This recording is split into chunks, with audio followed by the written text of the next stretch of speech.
today's session are about income tax on real estate.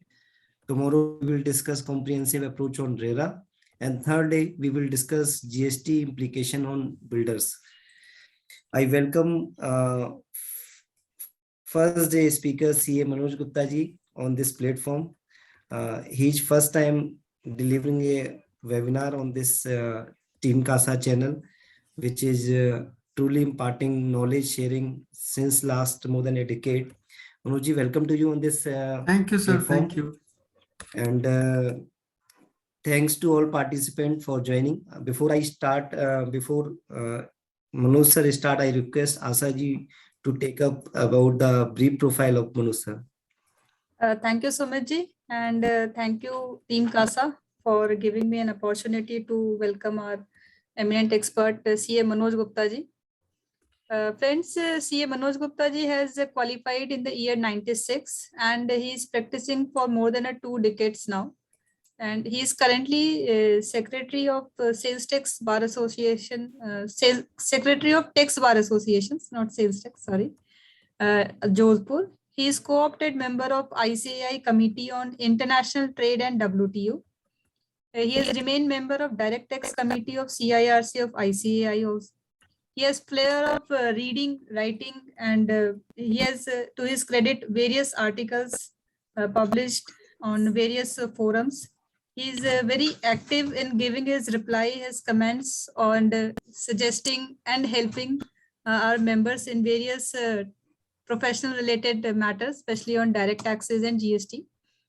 And he is analyzing the finance bill from 1996, and from there on, for each and every year, he publishes article on write-ups on this Finance Act also.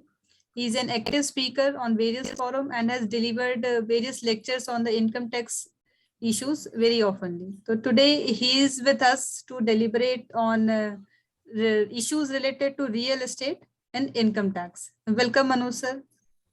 Thank you. Thank you. Thank you, President of CASA, Sumit Garg, Asha Sharma, young leader of CASA, for giving me the opportunity. And land development agreement is something which was asked by many for many time कि आप इस पे कुछ बोलिए. आज सुमित जी ने पहली बार पकड़ लिया. मैं 1 साल से इसको अवॉइड कर रहा था, मैं बोल नहीं रहा था. Thank you sir. Real estate developers और लैंड डेवलपमेंट एग्रीमेंट, ये आज का टॉपिक है और बड़ा ही हॉट टॉपिक है अपना इस वक्त.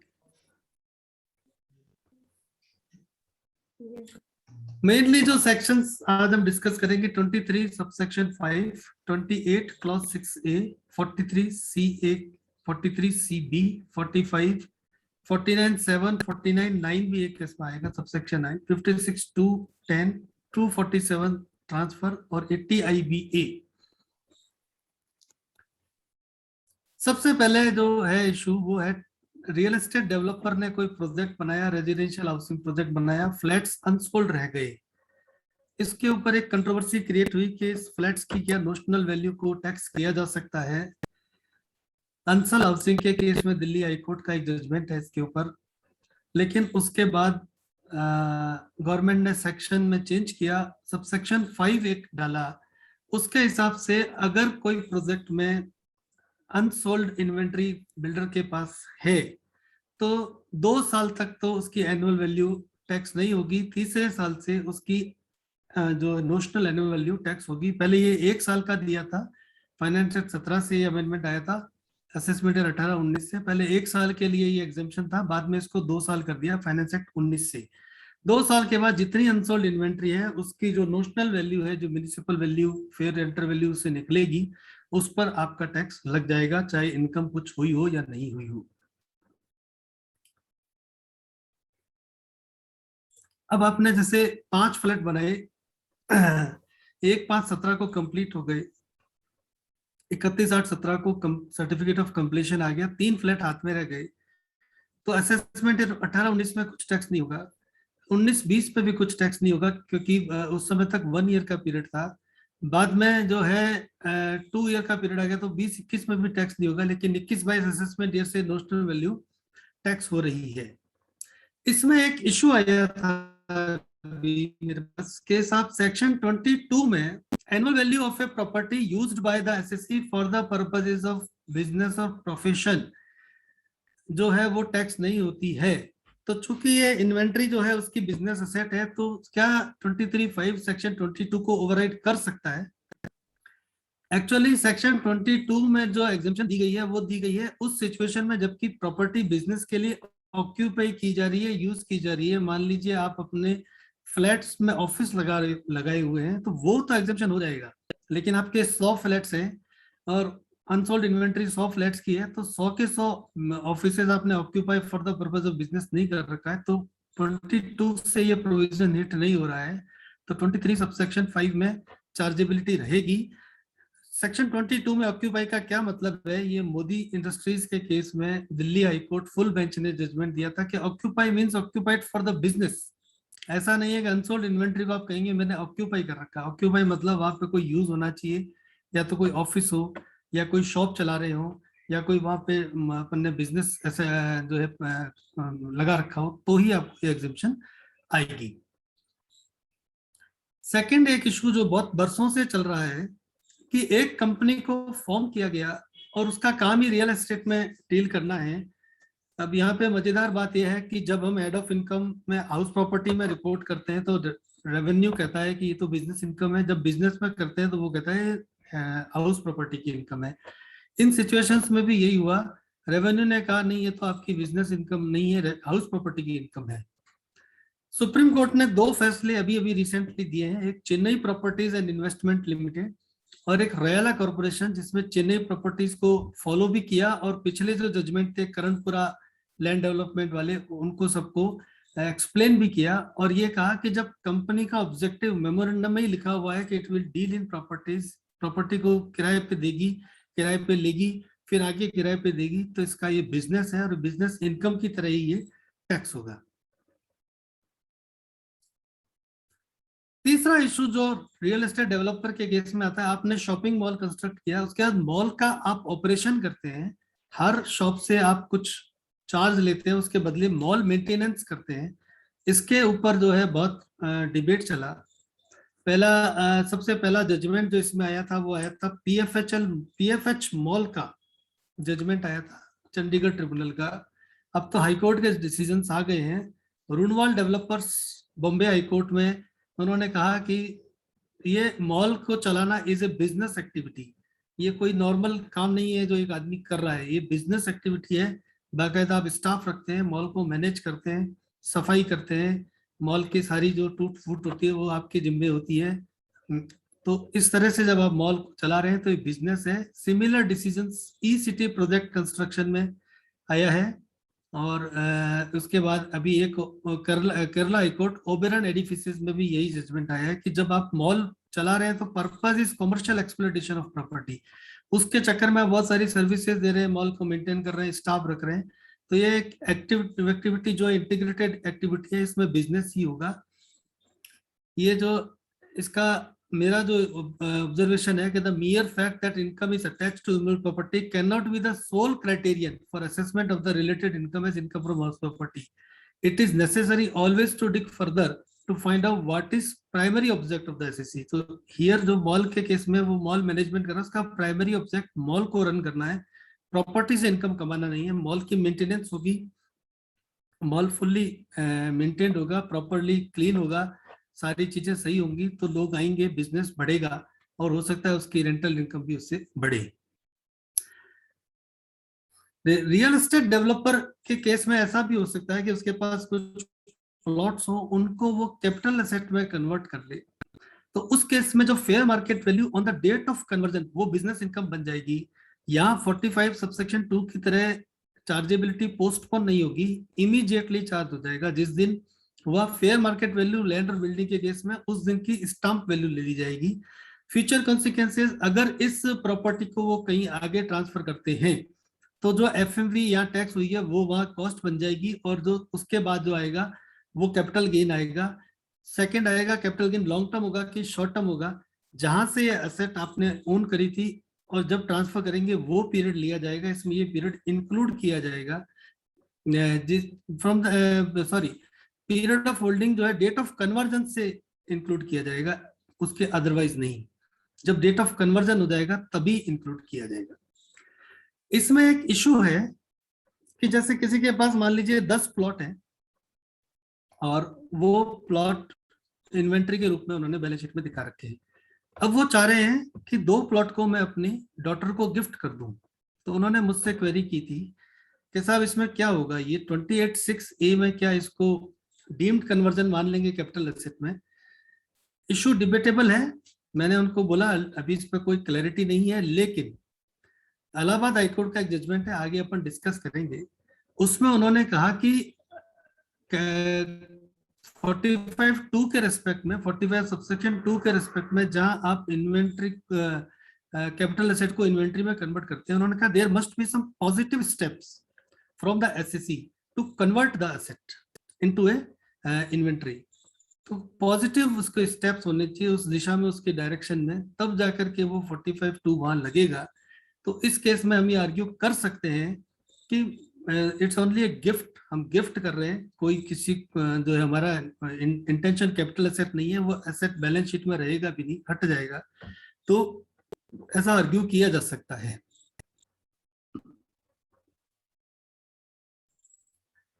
फिफ्टी सी के बेसिस पे एक सेक्शन 43(c)(a) स्टैट्यूट में लाया गया था। ये रियल एस्टेट डेवलपर्स के केस में ही लागू होता है। जो कोई भी आप स्टॉक इन ट्रेड बेच रहे हैं, जैसे फ्लैट बेच रहे हैं, शॉप बेच रहे हैं, तो उसके केस में जो स्टाम्प वैल्यू होगी रजिस्ट्री के लिए, वो फुल वैल्यू ऑफ कंसिडरेशन मानी जाएगी और वो आपकी सेल वैल्यू बनेगी, P&L में वो आएगी। लेकिन इसमें टॉलरेंस बैंड दिया गया था कि अगर स्टाम्प वैल्यू और एक्चुअल ट्रांसफर कंसिडरेशन में इनिशियली 5% था, अभी उसको 10% कर दिया है, 10% से ज्यादा का गैप नहीं है, तो वो एक्चुअल ट्रांसफर वैल्यू पर ही आपका असेसमेंट हो जाएगा। अब इसमें एक इशू आता है कि क्या लीज राइट्स, डेवलपमेंट राइट्स भी इससे कवर होंगे?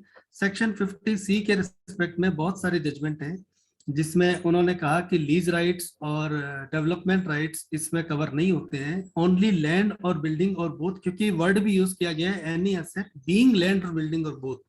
मतलब बहुत क्लियरली लेजिस्लेचर ये चाहता है कि लैंड और बिल्डिंग और बोथ में से कोई एक चीज ट्रांसफर होगी तो ही जो है, if only land, building or both में से if there is transfer of land, building or both, then only 43(c)(a) will apply, because in the case of 50(c) also the same thing has been provided by the judgments. तो English की जो है कुछ members की requirement है तो मैं English में बोल देता हूँ, कोई दिक्कत नहीं। सर इंग्लिश रखना है, हिंदी चल रहे हैं? मिक्स रखिएगा, but it will be better. English will be better? नहीं, इंग्लिश और Hindi mix will be better. अच्छा, ओके ओके। अच्छा, ये टॉलरेंस बैंड जो है अलग अलग साल में अलग अलग था। 2014-15 से लेकर 18-19 assessment it was nil. For assessment year 2019-2020-2021 it was 5%. From assessment year 2021-22 onwards it is 10%.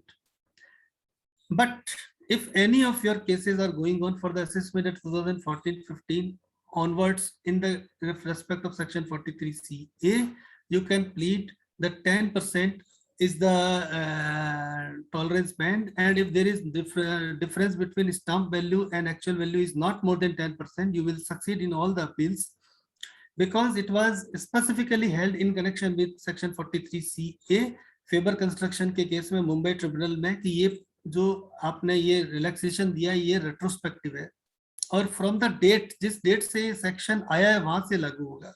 Similarly 50(c) में भी इस तरह के टॉलरेंस बैंड आए हैं और वहां पे चंद्र प्रकाश झुनझुनवाला के केस में जहां से आया है 50(c) आया था 2003 से, वहां से उन्होंने दिया है बेनिफिट। इसी तरह से मारिया फर्नांडिस चेरिल 85 ITR ट्रिब्यूनल इसमें जो है इसमें भी यही डिसीजन हुआ है, तो 10% का अभी आप बैंड लेकर के चल सकते हैं। और पुराने केसेस में, in the old cases wherever you are fighting the case for a difference between stamp value and actual value is less than 10%, your chances to win just have to put any of these cases. All these amendments are by their nature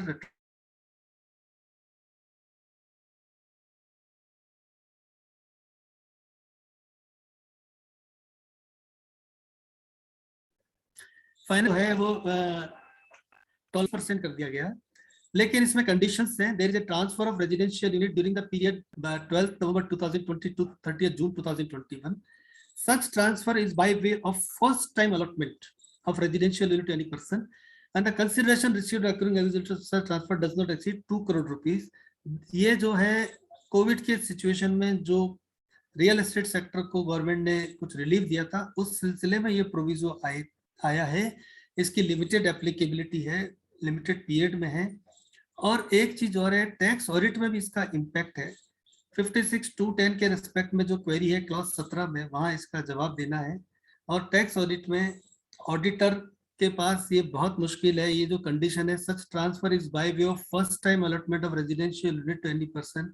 how you will जज कि किसी का first time allotment हो रहा है residential unit का किसी SSC को?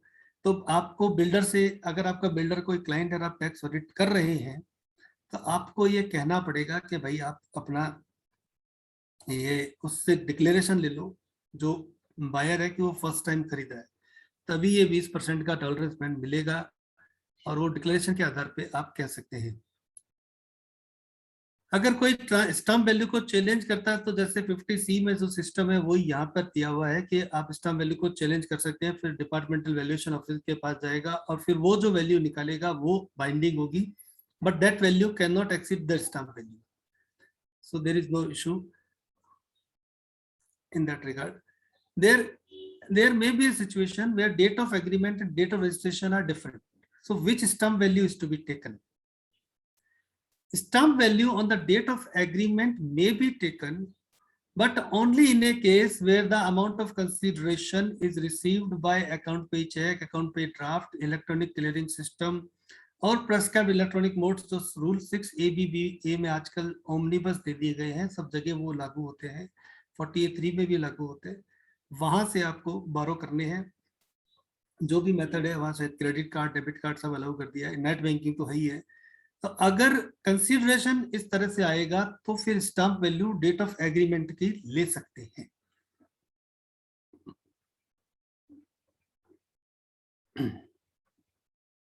इसके कुछ इलस्ट्रेशन ले सकते हैं अपन। Suppose Mr. A is engaged in the business of buying and selling of properties. He transfers land for a consideration of rupees 10 lakh on say 1/5/2021. The stamp duty on such land is paid by valuing the land at rupees 12 lakh. So here 12 lakh will be the consideration and it will be credited to the P&L account. Suppose he disputes the stamp value. In that case, the assessing officer has to refer to the valuation officer, or if valuation officer determines the value at 11 lakhs, then 11 lakhs will be the consideration. Number 3, if Mr. X, a property dealer, enters into agreement for transfer of land on 1/7/2021, say the consideration for transfer is determined as 55 lakhs. Mr. X receives 5 lakhs by check as advance towards deal on the 1/7/2021. Stamp value on 1/7/2021 is 60 lakhs. And the transaction is finally registered on 19/9/2021. Then on that date, stamp value of property is 75 lakhs. Which value to be taken? In this case, 60 lakh will be taken because consideration was taken by an account pay check. Suppose the consideration is received on a date other than the date of agreement. In that case, the stamp value on the date of registry will be taken as the sale value, which will be 75 lakhs. So check must be received on the date of agreement, check or net banking or whatever. Suppose cash is received, again higher value will be taken.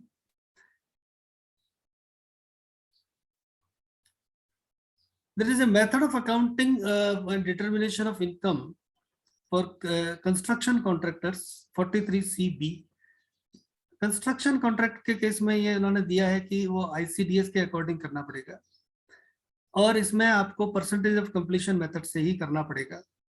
Real estate developer पे ये section लागू नहीं होता है। जो developer है उनके लिए गाइडेंस नोट है इंस्टीट्यूट का, guidance note on accounting for real estate developers, उसके अकॉर्डिंग AS 9 लगेगा। रेवेन्यू रिकॉग्निशन मॉडल से अपने को चलना पड़ेगा और रेवेन्यू रिकॉग्निशन आप तब करेंगे जब आप significant risk and rewards of ownership transfer कर देंगे। तो अगर आपने कोई जो है वो फ्लैट बनाया है तो रिस्क और रिवार्ड ऑफ ओनरशिप जब ट्रांसफर हो जाएगा तब आप रेवेन्यू रिकॉग्नाइज करेंगे और परसेंटेज कंप्लीशन मेथड वहां नहीं लगेगा। इसका एक गाइडेंस नोट है, there is a guidance note issued by the institute, guidance note for real estate developers. वो एक because real estate developers are not covered by accounting standard 7, they are out of that accounting standard. क्या ये is there any possibility of applicability of section 56(2)(10) in the case of a real estate developer? Yes, if the real estate developer receives any immovable property without consideration, then stamp value of which exceeds 50,000 rupees, then stamp value will be chargeable to tax. And if he receives any immovable property for a consideration which is less than the stamp duty value of property by an amount exceeding 50,000, then amount of such property as exceeds such consideration. Consideration पे मिला है तो भी आपका अगर वो stamp duty value से कम है कंसिडरेशन और डिफरेंस 50,000 से ज्यादा का है तो इसमें भी टॉलरेंस बैंड आ गया। तो अब वो भी पहले 5% था, अब 10% हो गया, तो वो टॉलरेंस बैंड तक इसमें भी एग्जेम्पशन मिल जाएगा।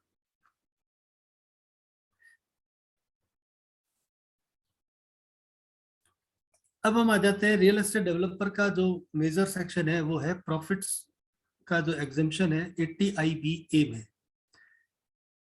Section 80IB provides deduction for profits and gains derived by SSEs engaged in business of developing and building of housing projects. Earlier Section 80IB 10 ने जो है इस सिचुएशन को कवर कर रखा था। डिडक्शन किसको मिलेगा? जो भी SSE developing and building housing projects में लगे हुए हैं। Housing projects means project consisting predominantly of residential units with such other facilities as may be approved. किसको मिलेगा? सेक्शन में वर्ड यूज है, the section uses the word an SSE, so any SSE who is doing this work developing and building a housing project will get the deduction. So any SSE will include HUA firm, company, LLP, partnership firm, whosoever is developing a housing project will get the deduction. Any such housing project shall have been approved by a competent authority after 1/6/2016, but on or before 31st/2022. Competent authority generally ये state में होंगी, जो भी state authority होती है वो होगी। 31/3/22 तक जो प्रोजेक्ट्स अप्रूव हो जाएंगे उनको ही ये डिडक्शन मिलेगा। और सेकंड चीज इसमें ये है कि अगर मल्टीपल अप्रूवल्स होते हैं, एक अप्रूवल हुआ फिर दूसरा हुआ, तो फर्स्ट अप्रूवल से आपको जो है project deem to be approved माना जाएगा। और चूंकि this project has to be completed in a certain time frame, deduction is allowed only then, so first approval से ही माना जाएगा। गवर्नमेंट को ये पता था कि लोकल लेवल पे मल्टीपल अप्रूवल करके लोग इस पीरियड को बढ़ा लेंगे 5 साल को, इसलिए उन्होंने फर्स्ट अप्रूवल से चले, क्योंकि सेंट्रल लेजिस्लेशन एग्जेम्पशन दे रहा है और लोकल लेजिस्लेशन से आपका प्रोजेक्ट अप्रूव हो रहा है। सपोज इनिशियल अप्रूवल 31/12/2016 को आई और आपने चेंज कर लिया 1/5/2017 को प्लान में, तो स्टार्टिंग पॉइंट 31/12/2016 ही रहेगा। Project has to be completed within 5 years from the date of approval. तो फर्स्ट अप्रूवल से 5 years के अंदर प्रोजेक्ट कंप्लीट होना चाहिए। और अगर कंप्लीट नहीं होता है तो अगर कोई डिडक्शन परसेंटेज कंप्लीशन मेथड पे ले लिया है तो वो भी इनकम में चार्जेबल होगा। इस पर बहुत ज्यादा अभी स्ट्रेस है 5 साल पे। अभी एक केस आया था, रिसेंटली केस आया, उसमें ये हुआ है कि उसने अप्रूवल के लिए अप्लाई भी टाइमली कर दिया था, टाइमली उन्होंने अप्रूवल दे भी दिया था, लेकिन वो लेटर जो था उसकी डेट 5 साल बाद फॉल कर रही थी, तो ट्रिब्यूनल तक लड़ना पड़ा। ट्रिब्यूनल में जाके फैसला हुआ कि चूंकि कंपिटेंट अथॉरिटी ने अप्रूवल तो कर ही दिया था, लेटर बाद में दे दिया, तो आप डिडक्शन डिनाई नहीं कर सकते। ये बहुत इंपॉर्टेंट है कि 5 साल में आपके पास कंप्लीशन सर्टिफिकेट आ जाए।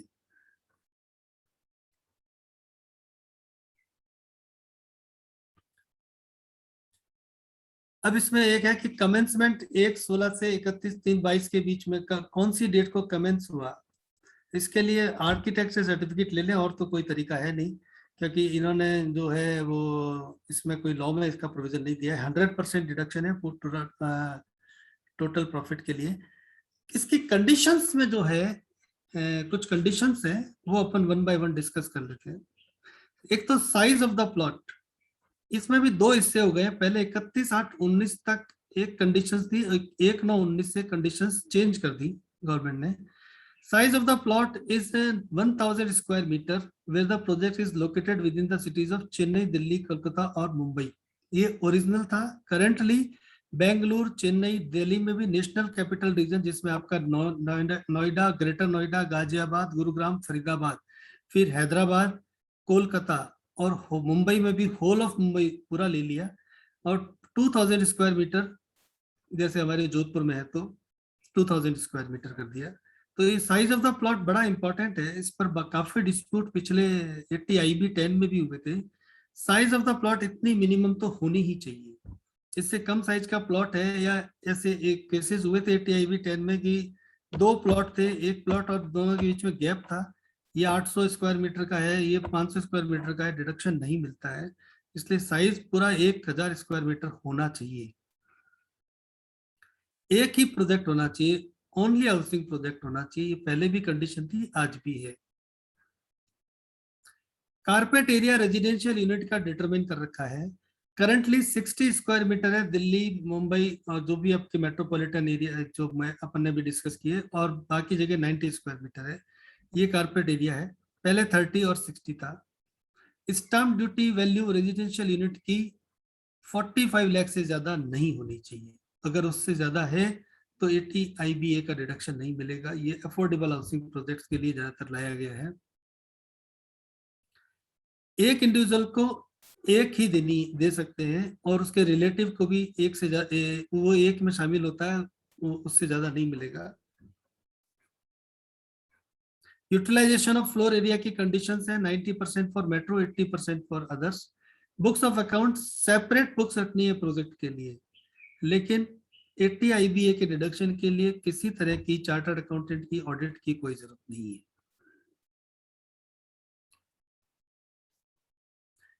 इसमें का शॉप्स भी हो सकती हैं, थोड़ा बहुत कॉमर्शियल एस्टेब्लिशमेंट्स का 3% of the aggregate built up area. और residential unit means an independent housing unit with separate facilities for living, cooking, sanitary, distinctly separated from other residential unit. इस तरह से इसका इन्होंने दे रखा है।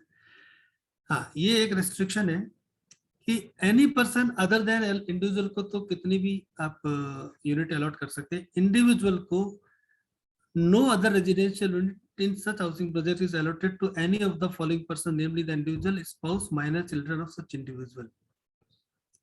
लेकिन individual can purchase unit from another allottees, उससे कोई उसमें कोई बना नहीं है। आपको एक यूनिट मिल गया, then you can purchase second unit. और अगर आपकी HUF की फाइल भी है तो एक यूनिट HUF भी खरीद सकती है, तो सर्कमवेंशन भी आप कर सकते हैं चाहे तो। अगर कोई वर्क्स कॉन्ट्रैक्टर है तो उसको रिडक्शन नहीं मिलेगा। 80 IB 10 में कुछ जो है फैसले हुए थे जिसमें वर्क्स कॉन्ट्रैक्टर को दिया था, अब इन्होंने क्लियर कट सेक्शन में लिख दिया है। किसी अदर सेक्शन में कोई बेनिफिट नहीं मिलेगा। 80 IB A में ले लिया तो फिर दूसरा कोई बेनिफिट कहीं और नहीं मिलेगा। SSC का डेवलपर एंड बिल्डर होना क्या जरूरी है? ऐसा नहीं है।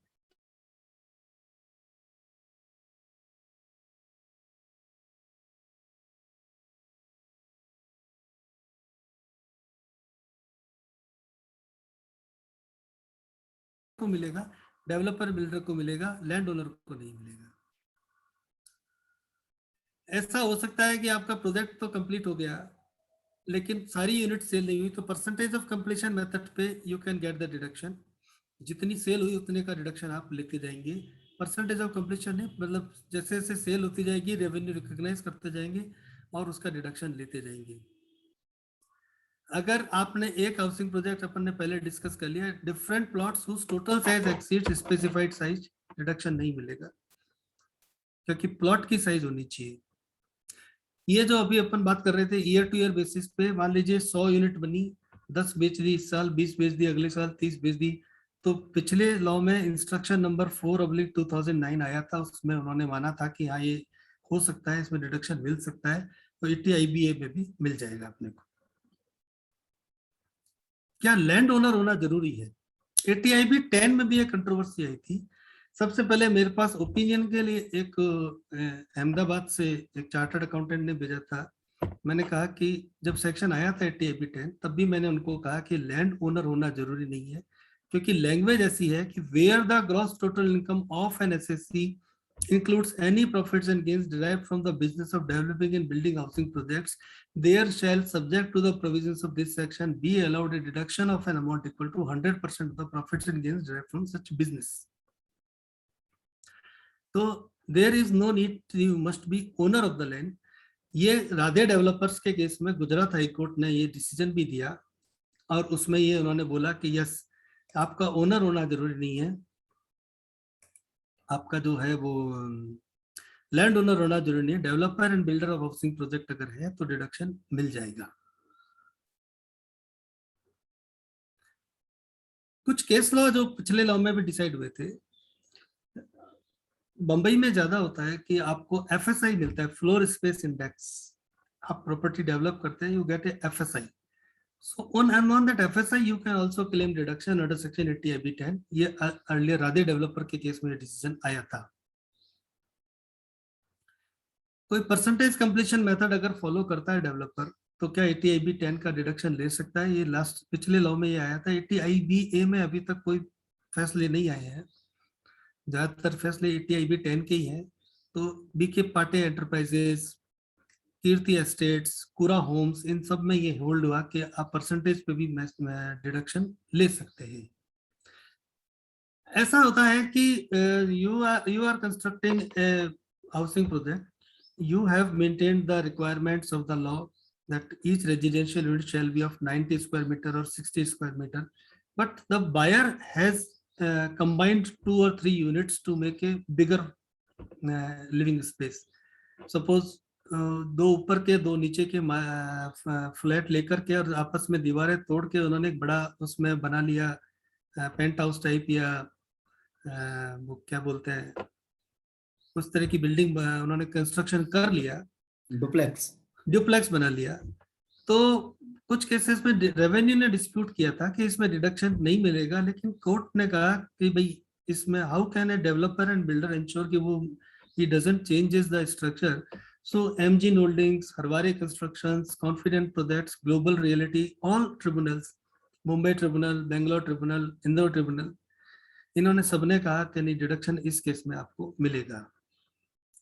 Sometimes it happens that developer himself forgets the size of the unit. कुछ यूनिट ज्यादा एरिया की बना दी, ऐसा भी हो जाता है कई बार। उस केस में थ्योरी ऑफ प्रोपोर्शनल डिडक्शन को नंबर ऑफ केसेस में माना गया, और इसमें जो है सबसे ज्यादा जो लीडिंग जजमेंट है अरुण एक्सेलो का, इसके बाद शार्प उसका ये आपका ब्रिगेड एंटरप्राइजेस का भी हाईकोर्ट का आ गया है। अरुण एक्सेलो का जो है मद्रास हाईकोर्ट का है, उसमें उन्होंने कहा कि आप पूरे डिडक्शन को डिनाई नहीं कर सकते, जितनी यूनिट्स वायलेट कर रही है conditions, only that has to be excluded. ये अपन डिस्कस कर चुके। Developer need not necessarily be owner of the land. Joint development agreement अगर कोई somebody is doing, can he claim the deduction? Yes. Madras High Court, Sangvi and Doshi Enterprises, they can claim the deduction.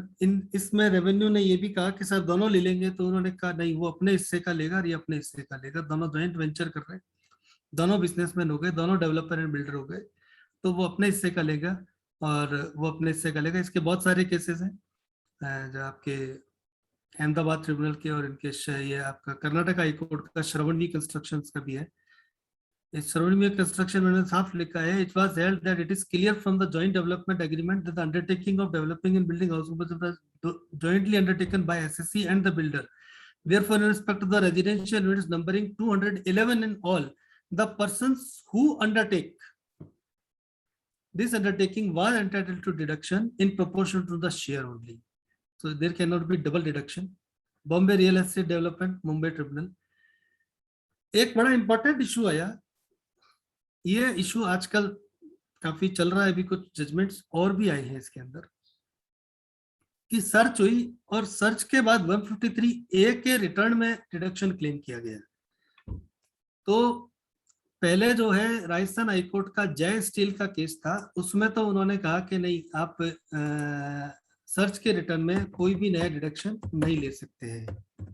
लेकिन उसके बाद अब जो recent judgements आ रहे हैं उसमें यही थिंकिंग आ रही है कि 153A का जो रिटर्न आप भरते हैं तो वो एक तरह से नया रिटर्न आप भरते हैं, और उसके अंदर जब आप नए रिटर्न में आप सारी नई चीजें बता रहे हैं, इनकम भी बता रहे हैं, तो उस समय आप क्लेम भी कर सकते हैं, ऐसा उन्होंने उसमें कहा। अब ये इसी सिलसिले में अभी कल परसों मेरा एक स्पीच था रीअसेसमेंट के ऊपर, तो उसमें जब हम तैयारी कर रहे थे तो उसमें भी एक केस आया कर्नाटक हाई कोर्ट का कि 143(1) की रिटर्न ही आज तक इंटीमेशन हुई, कभी भी एसएससी का केस जो है उसमें नहीं आया, आपके स्क्रूटनी में नहीं आया। तो उसके लिए भी उन्होंने कहा कि जब वो नए 143(1) में अगर असेसमेंट हो रही थी तो आपने कभी स्क्रूटनी किया नहीं, तो एक तरह से फर्स्ट टाइम स्क्रूटनी हो रहा है 147 में, तो नए क्लेम आ सकते हैं। सन इंजीनियरिंग के केस को उन्होंने उसमें डिनाई कर दिया और ये उसमें कहा कि आपके नए केस फिर भी आ सकते हैं। और ये जो 153A में नए क्लेम है, इसकी मैं आपको और भी साइटेशन दे दूंगा। एक रेंटल हाउसिंग प्रोजेक्ट के लिए फाइनेंस एक्ट 2021 में अलग से एक 80 IBA में सबसेक्शन 1A डाला गया है, 100% deduction for a rental housing project. Rental housing project क्या होगा? ये वो प्रोजेक्ट होगा जो सेंट्रल गवर्नमेंट ऑफिशियल गजट में नोटिफाई करेगी। सेंट्रल गवर्नमेंट हमको बहुत सारी चीजें बोलती है, आप टाइम पे काम नहीं करते हैं। अभी तक खुद ने इसका कोई प्रोजेक्ट नोटिफाई नहीं किया है, पूरा 1 साल हो गया है। नया बजट फाइनेंस बिल 2022 आने ही वाला है, बिल्कुल 2-3 दिन बाद। अब हम बात करेंगे लैंड डेवलपमेंट एग्रीमेंट की। Just a minute.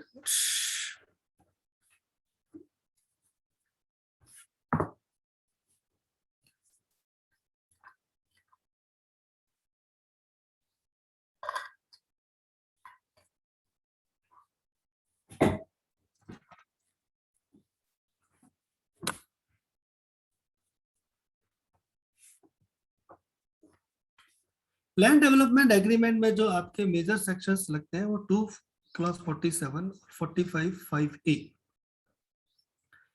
Land development agreement में आपके जनरल जो जेडीए बनता है वो क्या बनता है, इसमें हम बात करेंगे लास्ट में। जेडीए ड्राफ्ट करते समय क्या क्या आपको रखने चाहिए सावधानियां, ताकि चार्जेबिलिटी उस हिसाब से डिसाइड हो सके।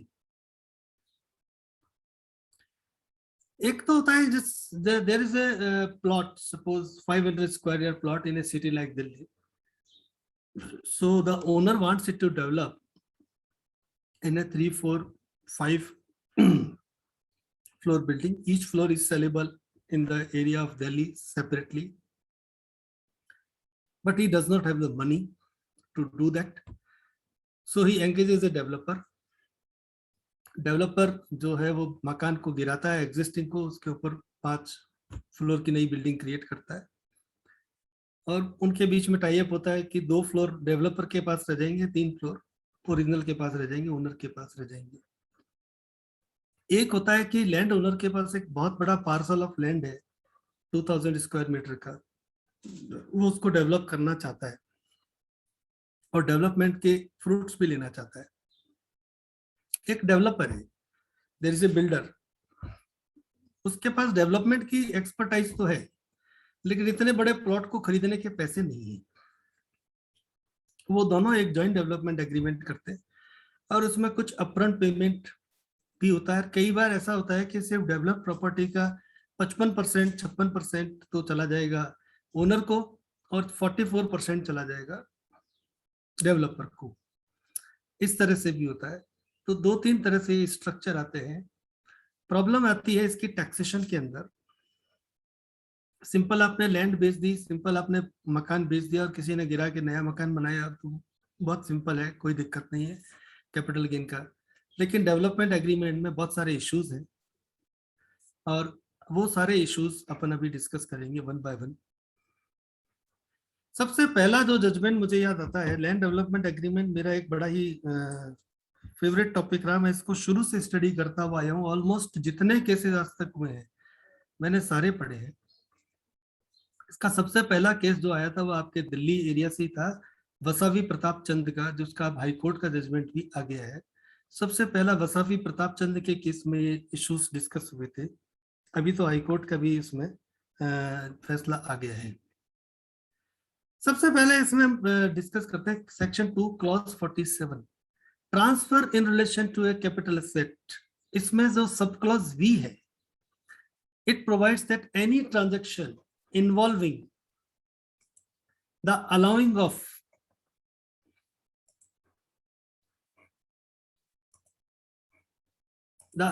of possession of any immovable property to be taken or retained in part performance of a contract of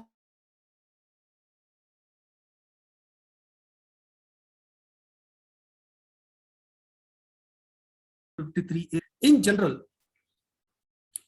सभी लोगों के दिमाग में ये है कि जैसे ही लैंड और बिल्डिंग का आपने पोजीशन दूसरे को दे दिया, देयर इज ए ट्रांसफर। लेकिन ऐसा नहीं है।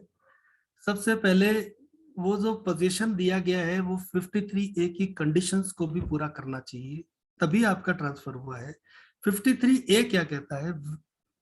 Where any person contracts to transfer for consideration any immovable property by writing signed by him on behalf which terms necessary to consider the transfer can be ascertained, and the transferee has in part performs the contract taken possession of the property or any part thereof, or the transferee being already in possession continues to be in possession in part performs the contract and has done some act in furtherance of the contract, and the transferee has performed is willing to perform his part of the contract, then notwithstanding that पहले यहाँ word था the contract though required to registered has not been registered, ये words हटा दिए, इसकी significance बहुत बढ़ गई, अभी आगे हम डिस्कस करेंगे।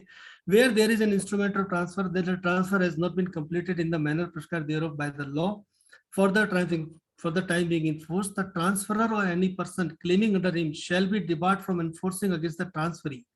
कुल मिला के पार्ट परफॉर्मेंस में आपने पोजीशन भी दे दिया, एक इंस्ट्रूमेंट ऑफ ट्रांसफर भी है और उसका रजिस्ट्रेशन अब कंपलसरी हो गया, पहले नहीं था।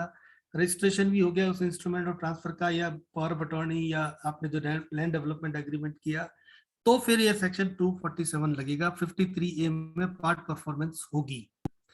Section 17 subsection 1A registration act को भी चेंज किया 2001 में। The documents containing contracts to transfer for consideration any immovable property for the purpose of section 53 of transfer property act shall be registered if they have been executed on or after the commencement of the registration and other related laws, and if such documents are not registered then they shall not have any effect for the purposes of section 53A of the transfer of property act।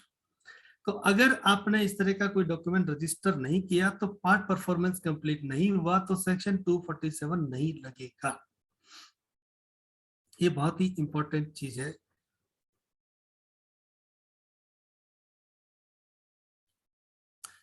अब एक situation लेते हैं, developer आपका flats बना करके और उसने बेचना भी शुरू कर दिया, तो क्या हम ये कह सकते हैं कि अनडिवाइडेड शेयर इन लैंड, तो लैंड ओनर ने जो है वो अल्टीमेट बायर को दिया है, डेवलपर को तो दिया नहीं, इसलिए ट्रांसफर हुआ नहीं जब तक अल्टीमेट बायर को फ्लैट नहीं बिका।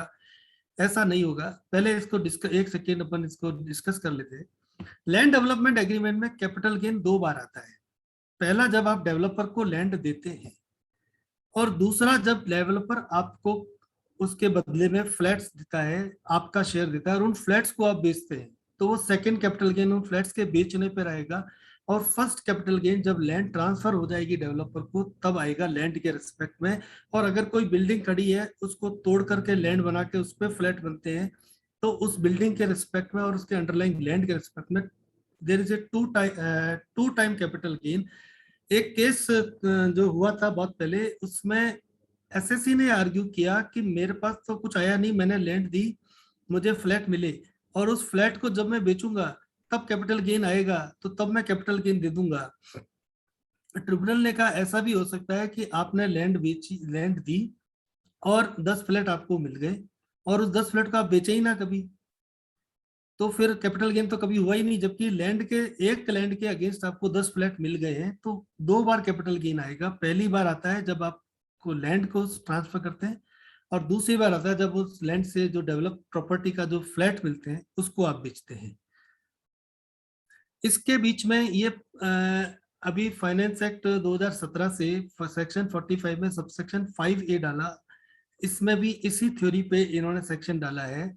इसमें भी यही है कि जब किसी आदमी लेकिन ये सेक्शन केवल इंडिविजुअल और एचयूएफ पे लगता है, और joint development agreement other entities भी बहुत ज्यादा हमारे देश में कर रही हैं, आजकल कंपनियां भी कर रही हैं।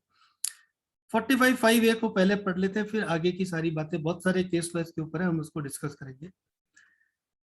किसी आदमी ने, इंडिविजुअल और एचयूएफ है, there is an individual HUF who transfer a land और बिल्डिंग और both under a specified agreement. Specified agreement की डेफिनेशन जो है वो ये, specified agreement means a registered agreement in which a person owning land or building or both agrees to allow another person to develop a real estate project on such land or building or both in consideration of a share being land or building or both in such project, whether with or without payment of part of the consideration in cash. So अगर आपके agreement में सम upfront payment है, उसके बाद आपको developed area मिलेगा तो भी, और अपफ्रंट पेमेंट नहीं है, केवल डेवलप्ड एरिया मिलेगा तो भी वो स्पेसिफाइड एग्रीमेंट की डेफिनेशन में आ जाएगा। और अगर इंडिविजुअल और एचयूएफ हैं तो कैपिटल गेन अराइज हो जाएगा जिस ईयर में आपको certificate of completion whole project का मिल जाएगा।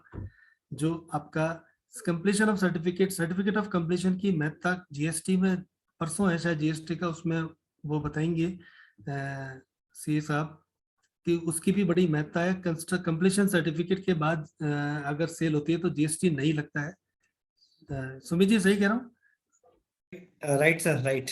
और कंप्लीशन सर्टिफिकेट से पहले अगर करेंगे तो जीएसटी लगेगा रियल एस्टेट प्रोजेक्ट्स में। तो कंप्लीशन सर्टिफिकेट को यहाँ भी इन्होंने बना दिया है, और stamp value on the date of completion certificate will be the आपकी जो है वो कंसिडरेशन होगी। तो आपकी लैंड है, आपने उसको स्पेसिफाइड एग्रीमेंट किया, जॉइंट डेवलपमेंट एग्रीमेंट का, इंडिविजुअल और एचयूएफ एसएससी के केस में, तो जिस दिन प्रोजेक्ट कंप्लीट हो गया उस दिन जो आपकी स्टाम्प वैल्यू आएगी उसके आधार पे आपके शेयर की जो आपको 12 फ्लैट आए उसकी जो स्टाम्प वैल्यू आएगी वो आपकी कंसिडरेशन हो जाएगी लैंड के रिस्पेक्ट में, और लैंड का कैपिटल गेन वहां लग जाएगा, और जो फ्लैट मिलेंगे उनको जब आप बेचेंगे तो फिर उस समय लग जाएगा। लेकिन ऐसा हो सकता है कि कंप्लीशन सर्टिफिकेट से पहले ही आप अपना शेयर बेच दें, तो फिर वो जो आपका लॉ लगेगा वो जनरल लॉ लग जाएगा, सेक्शन 45(1) लग जाएगा कैपिटल गेन वाला। इस केस में फिर एक्सचेंज में ये आपका ट्रांजैक्शन आ जाएगा, आपने लैंड के बदले फ्लैट हासिल किए तो एक्सचेंज हो जाएगा। इस केस में कोर्ट के जो केस लॉज है वो लग जाएंगे कि जो उन फ्लैट्स की जो कंस्ट्रक्शन कॉस्ट है जो बिल्डर आपको लिख करके देगा वो आपकी फिर फुल वैल्यू ऑफ कंसिडरेशन बन जाएगी।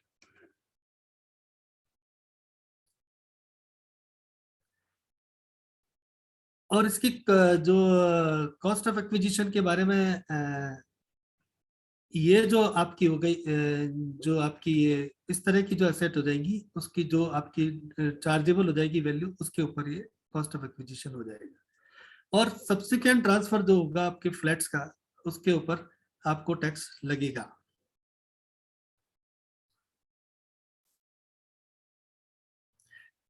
अगर आप इस तरह का कोई एग्रीमेंट करते हैं तो टैक्स डिडक्शन भी आपको करना पड़ेगा, तो वो आपका सेक्शन 194 आईसी के हिसाब से होगा। तो जो बिल्डर है जो आपको कंसिडरेशन देगा वो उस पर टैक्स काट लेगा। अब हम जनरल लॉ जो इस पर डेवलप हुआ ओवर द पीरियड, जो आज भी लग रहा है बहुत सारे केसेस में जहां आप इंडिविजुअल एचयूएफ नहीं है वहां भी लग रहा है। ट्रांसफर कब हो जाता है? लैंड डेवलपमेंट एग्रीमेंट में आप लैंड का ट्रांसफर कब कर देते हैं? जब आप लैंड डेवलपर को अनकंडीशनल राइट्स दे देते हैं लैंड के ऊपर एंटर करने के लिए, उस दिन आपका ट्रांसफर हो जाता है। कंप्लीट कंट्रोल दे दिया, वो प्रोजेक्ट को एडवर्टाइज भी करना शुरू कर दिया, उसने फ्लैट्स की बुकिंग भी शुरू कर दी, तो उसके बाद आप ये कहें कि साहब मेरे को तो अभी कुछ नहीं मिला इसलिए मेरा ट्रांसफर नहीं हुआ, ट्रांसफर हो गया, कैपिटल गेन एक्रू हो गया। आप ये हम आगे भी पढ़ेंगे कि कैपिटल गेन एक्रू हो गया तो अब कंसिडरेशन नहीं मिला, इसका हमारे लॉ में कोई कंसेप्ट नहीं है। सेक्शन 45(1) में जो है जैसे ही एक्रू हो गया आपको टैक्स देना पड़ेगा, कंसिडरेशन आई या नहीं आई। सेलिब्रेटेड जजमेंट में आपको इसमें कोट कर रहा हूँ, चतुर्भुज दास द्वारका दास कपाड़िया का, इसमें बहुत क्लियरली इस कंसेप्ट को एक्सप्लेन किया गया है। एक एएआर की रूलिंग है जो इस लैंड डेवलपमेंट एग्रीमेंट के लॉ को समझने में आपकी बड़ी मदद करेगी। जसबीर सिंह सरकारिया का 294 ITR 196 का इस रूलिंग में बहुत थ्रेडबेयर एनालिसिस किया गया है कि कब ट्रांसफर होता है, कब एक्रूवल होता है। मैं इसमें लेके निकाला हमने कुछ चीज, जैसे इसमें लिखा है the general power of attorney was not a mere license to enter the land for doing some preliminary acts in relation to development work. The power of control of land, which was an incidence of possession, was conferred to the developers under the general power of attorney. The developers armed with general power of attorney could not be regarded merely as a licensee or agent. Their possession could not be characterized as precarious or of tentative nature. तो एक बार इतना आपने GPA उसको दे दिया, LDA आपने enter कर दिया, उसके बाद आप कहें कि मेरा ट्रांसफर नहीं हुआ, कोर्ट ने कहा नहीं, ऐसा नहीं होता है। इसमें विकास बैल का भी एक केस है, बड़ा इंपॉर्टेंट है। इसमें 67.5% ऑफ लैंड का जो है वो ट्रांसफर हुआ था, तो उसमें भी उन्होंने यही कहा कि जब डेवलपर को आपने राइट टू डील, सेल और डिस्पोज ऑफ प्रॉपर्टी दे दिया तब आपका ट्रांसफर हो गया और चार्जेबिलिटी उसी दिन आ जाएगी। हाँ, अगर 53A की कंडीशन सेटिस्फाई नहीं हुई तो सीए सटवाल बहुत ज्यादा ऑफ्ट कोटेड केस है लैंड डेवलपमेंट एग्रीमेंट में, Punjab and Haryana high court CA Satwal में उन्होंने कहा कि अगर 53A की कंडीशन सेटिस्फाई नहीं हो रही है तो ट्रांसफर नहीं हुआ। इसके ऊपर अभी सुप्रीम कोर्ट का भी एक जजमेंट आया, वो भी हम डिस्कस करेंगे। अब डेवलपर अपनी पार्ट का काम नहीं करना चाहता है, he is not willing to perform. 53A की आपने कंडीशंस देखी होगी कि transferee is willing to perform his part. अब ट्रांसफरी विलिंग कर ही नहीं रहा है, देन यू कैन क्लेम कि मेरे को अभी तक इसमें कैपिटल गेन नहीं हुआ है। बी राजा मालू हैदराबाद ट्रिब्यूनल, कविता कमलेश शाह बेंगलोर ट्रिब्यूनल। इसी तरह से where there was no written agreement between SSC and builders for developing a housing project on the land belonging to SSC, nor there was any sale agreement between them, nor was there any proof for SSC having received sale consideration, फिर 53A apply नहीं होगा। जी Saroja Madras high court, फिर उन्होंने कहा इसमें नहीं है। लेकिन लैंड अनकंडीशनली दे दी, बर्था टी अल्मेडा का केस है, लैंड अनकंडीशनली दे दी तो हो गया। कृष्णा कुमार डी शाह का केस है हैदराबाद बेंच ऑफ ट्रिब्यूनल का, उसमें भी उन्होंने कहा लैंड अनकंडीशनली आपने दे दी तो फिर ट्रांसफर हो गया। जी सरोजा हम डिस्कस कर चुके हैं। एस रंजीत रेड्डी हैदराबाद ट्रिब्यूनल में भी यही था कि डेवलपमेंट एग्रीमेंट एंटर, उसके आगे कोई काम ही नहीं हुआ, कुछ शुरू नहीं हुआ, सिर्फ डेवलपमेंट एग्रीमेंट हुआ, तो कोर्ट ने कहा कि अभी जो है वो कोई राइट एक्सटिंग्विश नहीं हुआ है। चिरंजीव लाल खन्ना, इसमें तो रजिस्ट्रेशन भी जैन डेवलपमेंट एग्रीमेंट का हो गया, तो उन्होंने कहा नहीं, आप ट्रांसफर हो गया है, पोजीशन हैंड ओवर हो गया। ये चतुर्भुज द्वारकादास कपाड़िया का case similar, HB Jayaraj Karnataka high court, similar उन्होंने माना। अनरजिस्टर्ड जेडीए में अभी ट्विस्ट है दो। एक जी श्रीनिवासन का केस है कोचिन ट्रिब्यूनल का, वो ये कह रहे हैं कि अनरजिस्टर्ड होने से कुछ नहीं हो रहा है। 247V में जो है only type of transaction refer to 53A किया गया है, वो ये नहीं कह रहे कि 53A लग जाना चाहिए फुल्ली। इसलिए अनरजिस्टर्ड जेडीए में भी ट्रिब्यूनल ने इस केस में ये कहा कि ट्रांसफर हो गया। लेकिन सुप्रीम कोर्ट का जजमेंट पहले मैं यहाँ डिस्कस कर देता हूं। सुप्रीम कोर्ट ने अभी आपका बलबीर सिंह मैनी का एक केस आया था, उसमें उन्होंने कहा कि अगर जेडीए रजिस्टर्ड नहीं है और चूंकि 53A और सेक्शन 17(1)A जो हमने शुरू में डिस्कस किया उसमें अमेंडमेंट हो चुकी है, तो अनरजिस्टर्ड जेडीए के ऊपर ट्रांसफर तब तक नहीं होगा जब तक रजिस्ट्रेशन नहीं होगा, क्योंकि 53A की कंडीशन सेटिस्फाई नहीं हुई तो सेक्शन 247 नहीं लगेगा। बलबीर सिंह मैनी का सुप्रीम कोर्ट का केस है। सिमिलर केस रंजीत कौर में सुप्रीम कोर्ट ने अगेन बोल दिया है, और सिमिलर आपका शेषशाही स्टील सुप्रीम कोर्ट का हो गया है। 3 सुप्रीम कोर्ट के केसेस में ये बात आ गई है कि जब तक जेडीए रजिस्टर्ड नहीं है तब तक चार्जेबिलिटी नहीं आ रही है। अब वापिस आते हैं, अब आपने किसी को लाइसेंस के रूप में दे दिया। ये शेषशाही स्टील के केस में भी जॉइंट डेवलपमेंट एग्रीमेंट का वन ऑफ द क्लॉज ये था कि उससे क्लॉज 16 जो था वहां पे उन्होंने रेफर किया, उससे उन्होंने कहा कि इसमें ये लग रहा है कि वो लाइसेंसी है सिर्फ, he is not given rights on the land, he is only a licensee, he is not the owner of the land, he is not given possession of the land in that sense in which it is used in section 2 clause 47. So if only is a licensee then transfer नहीं हुआ। ये Delhi high court, Atam Prakash and sons, Asian distributors, Mumbai tribunal, सब में ये कहा गया land handed over only as a licensee. AR प्रसाद बहुत recent 2021 Bangalore tribunal, Lakshmi स्वरूपा Bangalore tribunal, इन सब में ये कहा कि ओनली लाइसेंस ही है, वो उस पर कुछ वर्क कर रहा है, उसके ऊपर और कुछ नहीं कर रहा है। ये शेषशाही स्टील का case, in order that the provisions of section 53 of TP Act be attracted, first and foremost the transferee must in part performance of the contract have taken possession of the property.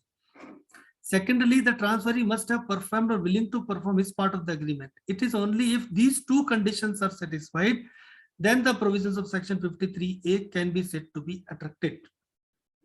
मैंने जो आपसे जिक्र किया था, on reading of the agreement which is clear is both the parties are entitled to specific performance. Clause 16 is crucial and the expression used in clause 16 is that party of the first part hereby gives permission to the party of the second part to start construction on the land. Clause 16 would therefore lead to position that a license was given to another upon the land. Only license. Land was handed over as a licensee, not as a owner, not anything else. तो chargeability नहीं आएगी। Effect of registration हम discuss कर चुके। JDA ही रिलिंक्विश्ड हो गया शेषशाही steel के case में, ultimately joint development agreement relinquish हो गया, दोनों पार्टी एग्री कर गई, तो फिर वहां पे भी चार्जेबिलिटी उन्होंने कहा कोई कैपिटल गेन एक्रू नहीं होगा।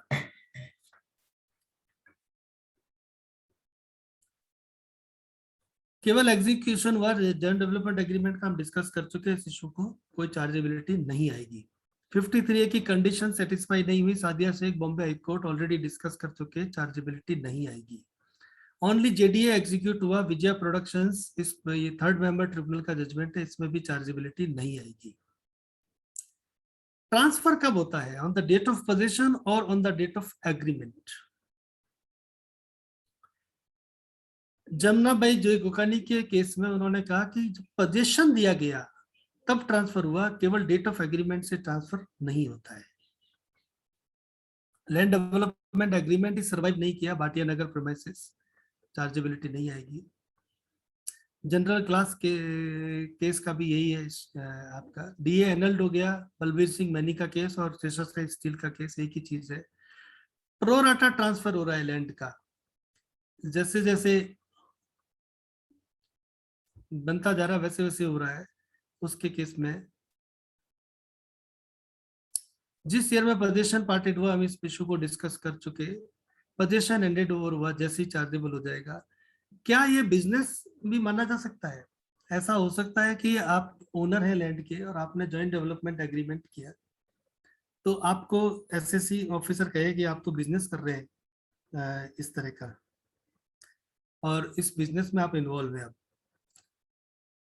इसमें कर्नाटक हाई कोर्ट रजिया सुलेमान के केस में और मरुधर होटल्स के केस में जोधपुर ट्रिब्यूनल ने, दोनों ने ये माना कि जॉइंट डेवलपमेंट एग्रीमेंट करने का अर्थ ये नहीं है कि वो आदमी प्रॉपर्टी डीलिंग के बिजनेस में आ गया।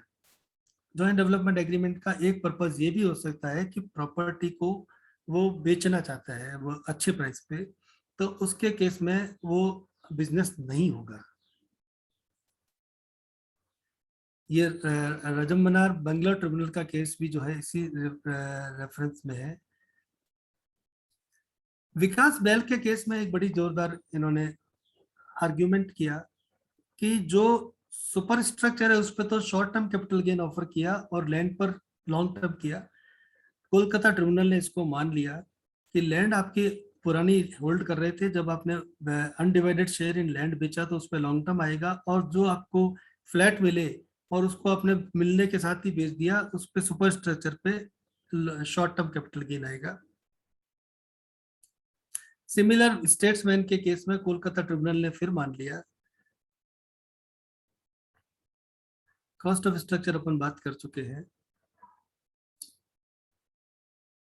ये डी के दयालु का केस वही है, जब आपने पूरी प्रॉपर्टी को पोजीशन दे दिया, उसका पूरा पार्ट ऑफ द प्रॉपर्टी उसको दे दी डेवलपर को, तो फिर आपका ट्रांसफर उसी दिन हो गया। अगर डेवलपर जो है वो अपना पार्ट नहीं कर रहा है तो के राधिका के केस में अप्रूवल नहीं होगा। एक इलाहाबाद हाईकोर्ट ने एक जजमेंट दिया है, हालांकि इस पे क्या मुश्किल है। नाजू डेबू के केस में उन्होंने कहा कि कैपिटल गेन जो है वो सेल कंसीडरेशन मिलेगी तभी तो मैं भरूंगा, हालांकि लॉ में एक्रूअल के आधार पे हो जाता है। क्या ऐसा हो सकता है कि अपन अपनी प्रॉपर्टी को स्टॉक इन ट्रेड में कन्वर्ट करके फिर डेवलपर को दें? पॉसिबल है, हम कर सकते हैं ये काम। 45(2) सेक्शन में हो जाएगा ये काम आपका। You can convert your plot into a stock in trade and then sell, तो वो आपका स्टॉक इन ट्रेड वाला 45(2) वाला जो है वो आपको बेनिफिट मिल जाएगा। जब सेल होगा तब अपन टैक्स देंगे। ऑन द डेवलपमेंट एग्रीमेंट पे जब पोजीशन ट्रांसफर होगा तो टैक्स नहीं लगेगा। ये प्लानिंग की जा सकती है, अगर सूटेबल है तो आप कर सकते हैं।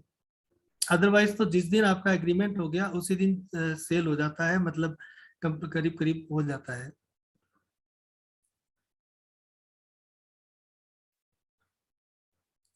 जो मैंने बताया था एक्सचेंज के केस में, जैसे अपन ने 100 लैंड में 56% अपने को बिल्ट अप एरिया मिल गया, 44% डेवलपर बेचता रहेगा, तो जो 56% मिला है उसकी जो अपनी लैंड की जो आपकी फुल वैल्यू ऑफ कंसिडरेशन है वो cost of construction of that 56% built area की होगी।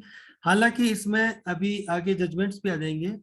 कुछ केसेस में कोर्ट ने ये कहा कि एक्चुअल कॉस्ट ऑफ कंस्ट्रक्शन आपको फाइंड करनी है। आप डेवलपर ने और 25 तरह के एक्सपेंडिचर किए होंगे, उससे आपको कोई मतलब नहीं है, वो कॉस्ट ऑफ कंस्ट्रक्शन नहीं है फ्लैट का। फ्लैट का कॉस्ट ऑफ कंस्ट्रक्शन सिर्फ एक्चुअल है। डेवलपर कोई एडवर्टाइजमेंट एक्सपेंसेस कर रहा है तो वो that can not be added to the consideration of the SSC. Mohammed Farooq का केस है ये, हैदराबाद बीच ट्रिब्यूनल का। सादिया शेख हम डिस्कस कर चुके, ये सारी बात हम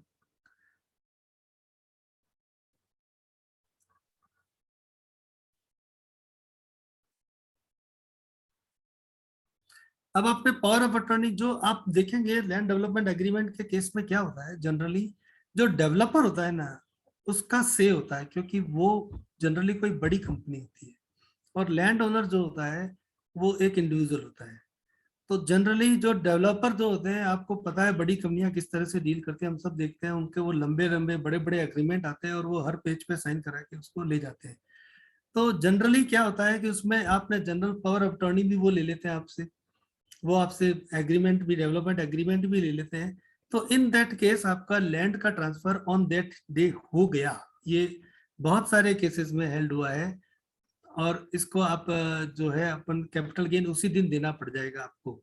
ये सारे केसेस उसी में हैं जब पोजीशन हैंड ओवर हो गया। चतुर्भुज द्वारकादास कपाड़िया का केस इसमें लीडिंग केस है, वो हमने डिस्कस कर लिया ऑलरेडी। 53 है नॉट सेटिस्फाइड है तो आपका नहीं होगा चार्जेबल, ये मैंने पहले ही बता दिया।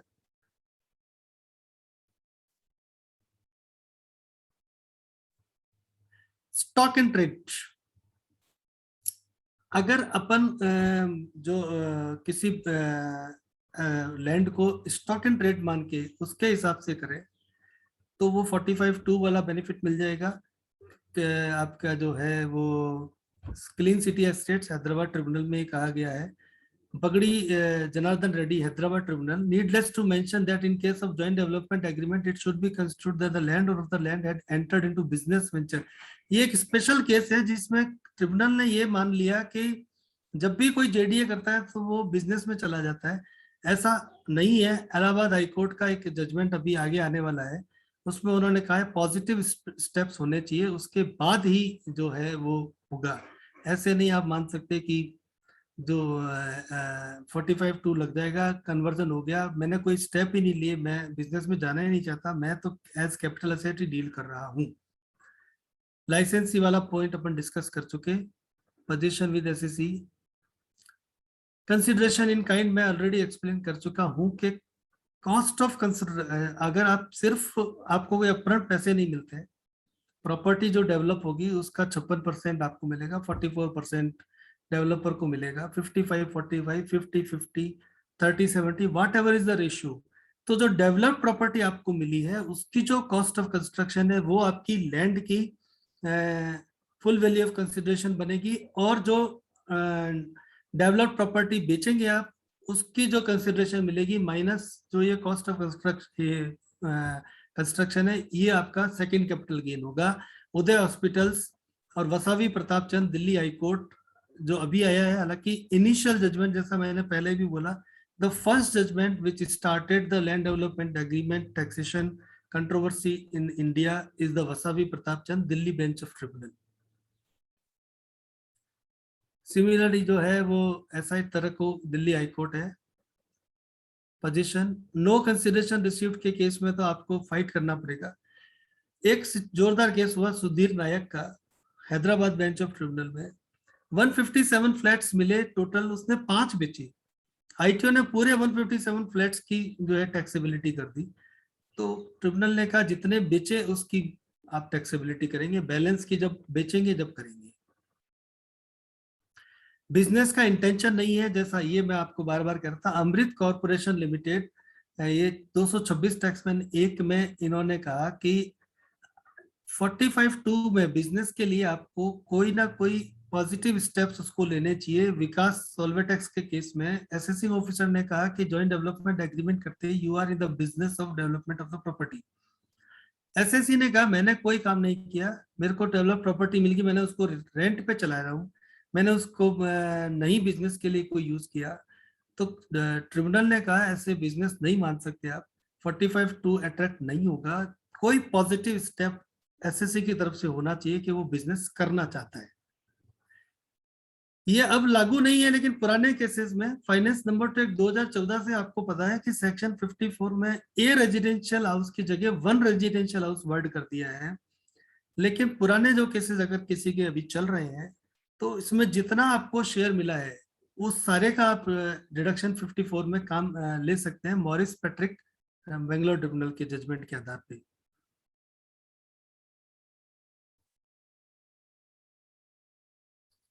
नो कंसिडरेशन रिसीव्ड अपन डिस्कस कर चुके हैं। अब इसमें अपन लास्ट जो पॉइंट है वो है ड्राफ्टिंग केस के बाद एक इसमें डेवलपर्स के केस में एक टीडीआर और एफएसआई 2 चीजें और होती हैं। तो डेवलपर का कंप्लीट टैक्सेशन अपन डिस्कस कर लेंगे। जनरली क्या होता है कि जेडीए इस तरह से एग्जीक्यूट होता है कि आज जेडीए हुआ, कल से डेवलपर उस प्रोजेक्ट को अनाउंस करना शुरू करता है, उस प्रोजेक्ट की बुकिंग लेना शुरू कर देता है। उस केस में कल उठ करके अगर डेवलपर लैंड ओनर ये कहे कि साहब मेरे को तो अभी कुछ मिला ही नहीं है, मैंने तो सिर्फ जेडीए किया है, तो वो नहीं होता है, क्योंकि इसके साथ में क्या होता है बहुत सारे डॉक्यूमेंट्स वो साइन कराते हैं, joint development agreement, general power of attorney और irrevocable power of attorney in general cases. क्योंकि डेवलपर के पास माइट है, पैसा है, उसके पास मार्केटिंग की पावर है, बहुत बड़ी वो कंपनी होती है, वो सारी चीज लेके चलते हैं, क्योंकि वो कहते हैं हमको बहुत सारी कॉस्ट लगानी पड़ेगी, डेवलपमेंट कॉस्ट लगेगी, बहुत सारे अप्रूवल लेने पड़ेंगे, अगर हमको ये सब नहीं मिलेगा तो कल आप बैक कर गए तो हम तो नुकसान में आ जाएंगे। तो वो जेडीए इस तरह से बनाते हैं। उस केस में तो लैंड उसी दिन ट्रांसफर होगी जिस दिन जेडीए इस तरह से बना, फिर तो कुछ नहीं हो सकता है। लेकिन अगर अपन एक ट्राईपार्टाइट एग्रीमेंट बनाए और उसमें इस तरह से एग्रीमेंट बने कि अल्टीमेट बायर को जो लैंड ओनर है वो undivided share in land transfer करे, तो in that case to that date आप एक्रूअल ऑफ कैपिटल गेन को डेफर कर सकते हैं। लेकिन अगर ऐसा हो सकता है तो पॉसिबल है। ट्राईपार्टाइट एग्रीमेंट में डेवलपर जो है वो कंस्ट्रक्टेड पोर्शन का ट्रांसफर करेगा, अपन undivided share in land transfer करेंगे, और बायर के साथ, और तीनों जने साइन करेंगे। वो एग्रीमेंट उस दिन होगा जिस दिन फ्लैट बिकेगा अल्टीमेटली, तो फिर अपन ये कर सकते हैं, अदरवाइज बहुत मुश्किल है। अगर ऐसा भी होता है कि आपका अपना एरिया आप बेचेंगे, डेवलपर अपना एरिया बेचेगा, ऐसा आपका शेयर हो गया, तो हो सकता है असेसिंग ऑफिसर ये एलिज करे कि you are in a business, आपने बिजनेस शुरू कर दिया, 45(2) लगा दे, या आपने इसको लैंड को स्टॉक इन ट्रेड में कन्वर्ट कर दिया। इलाहाबाद हाईकोर्ट का जजमेंट जो अपन अभी डिस्कस किया अमृत कॉर्पोरेट लिमिटेड का, वो काम आएगा आपके कि unless I take some positive steps, तो आप मेरे ऊपर चार्जेबिलिटी नहीं कर सकते। सबसे इंपॉर्टेंट चीज जो है वो डेवलपमेंट एग्रीमेंट अगर इस तरह से बनाया जाए कि developer is only a licence to develop the property, तो पीछे हमने इतने सारे केसेस देखे, जब तक लाइसेंस नहीं है तब तक, इवन सुप्रीम कोर्ट का जो सेशंस स्टील का केस है, तब तक अक्रूवल नहीं होगा। तो अक्रूवल फिर आपका जब अल्टीमेटली आप कंस्ट्रक्टेड एरिया बेचेंगे तो undivided share in land transfer होगा, तब अक्रूवल होगा, और तब आपके पास पैसा भी आ रहा होगा, आप टैक्स भी भर सकते हैं। तो डेवलपर एज ए लाइसेंसी जब तक अपन करेंगे, जब तक तो हो जाएगा। ट्रांसफर अगर हो गया तो कैपिटल गेन पेबल है, जैसा मैंने कहा, एक्रूअल बेसिस पर है, रिसिप्ट बेसिस पर नहीं है। हाँ, 45(2) में अगर आप ट्रांसफर हो रहा है, अगर डेवलपमेंट एग्रीमेंट में अपनी नहीं चल रही है, तो हम ये प्लान कर सकते हैं कि हम लैंड को पहले स्टॉक इन ट्रेड में कन्वर्ट कर दें और फिर हम डेवलपमेंट एग्रीमेंट करें। तो 45(2) में वो capital gain till the sale of the developed property postpone हो जाएगा।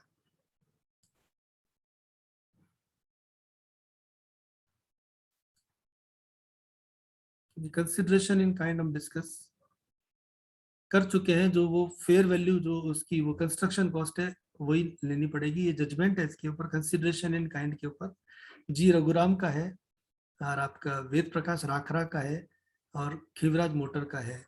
एक आपके केस आता है ट्रांसफरेबल डेवलपमेंट राइट्स के ऊपर चार्जेबिलिटी ऑफ इनकम का।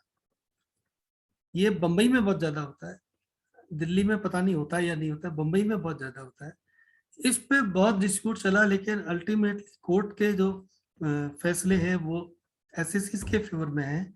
Sambhaji Nagar cooperative housing society, Bombay high court, Manohar H Makwani, Bombay high court, इसमें इन्होंने कहा कि टीडीआर की चूंकि कोई कॉस्ट ही नहीं है, तो उसके बेचने से जो पैसा है उस पर कैपिटल गेन टैक्स नहीं लगेगा। ये कैपिटल रिसिप्ट है, नॉट चार्जेबल टू टैक्स है।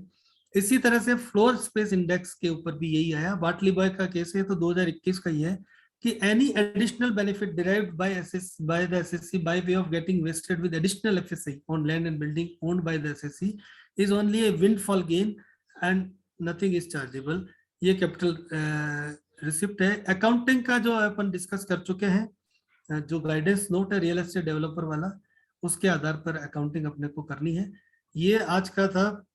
पेशेंट हियरिंग के लिए मैं आपको धन्यवाद दूंगा सभी लोगों को। कोई क्वेरीज है तो हम ले सकते हैं।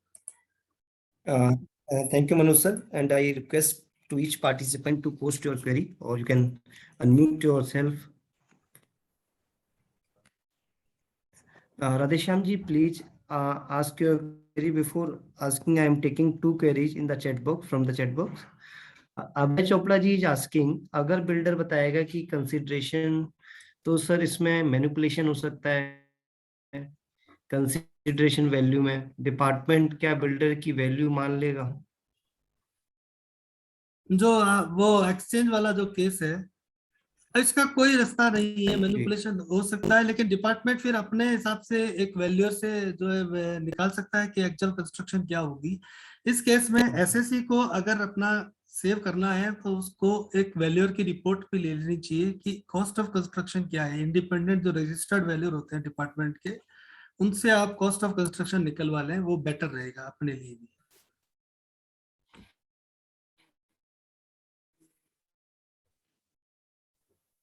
Okay. Only to be licensed in JDA, will it be deprive him from his right in the title of the project share? क्या? Uday ji is asking, if developer is started only to be licensed in the JDA, will it be deprived from him from the right in the title of the project share? हाँ, वो difficulty रहेगी, वो नहीं मानते हैं generally. Developer जो होते हैं वो बहुत ही स्ट्रांग होता है, तो वो लाइसेंसी के तौर पर नहीं मानेगा, लेकिन अगर मान जाता है तो आपको बहुत फायदा है, क्योंकि लाइसेंसी के तौर पर फिर आपका चार्जेबिलिटी जो जब तक प्रोजेक्ट कंप्लीट होकर सेल नहीं होगा जब तक आपका चार्जेबिलिटी नहीं आएगा। Okay. Radheshyam ji, are you there? You can ask. You have raised the hand.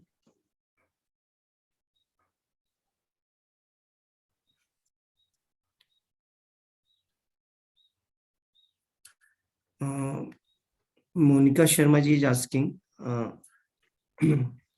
can section 45(5)(a) taken for LDA entered in 2015, that is retrospective effect of the section for the landowner? And if no, cash was received, only units were allotted in 2021. देखिए ऐसा है, उस वक्त का जो law था वो तो केस लॉ पे आधारित था, और केस लॉ में यही था कि आपका एक तो ट्रांसफर लैंड का उस दिन हो गया था, तो उस दिन आपका चार्जेबिलिटी हो गई थी, और अब आपका जो है, मुझे ऐसा लगता है कि अब आपको यूनिट्स मिली है और आपने उस वक्त शायद कैपिटल गेन शो नहीं किया है 15 में, तो ये दिक्कत वाला केस है।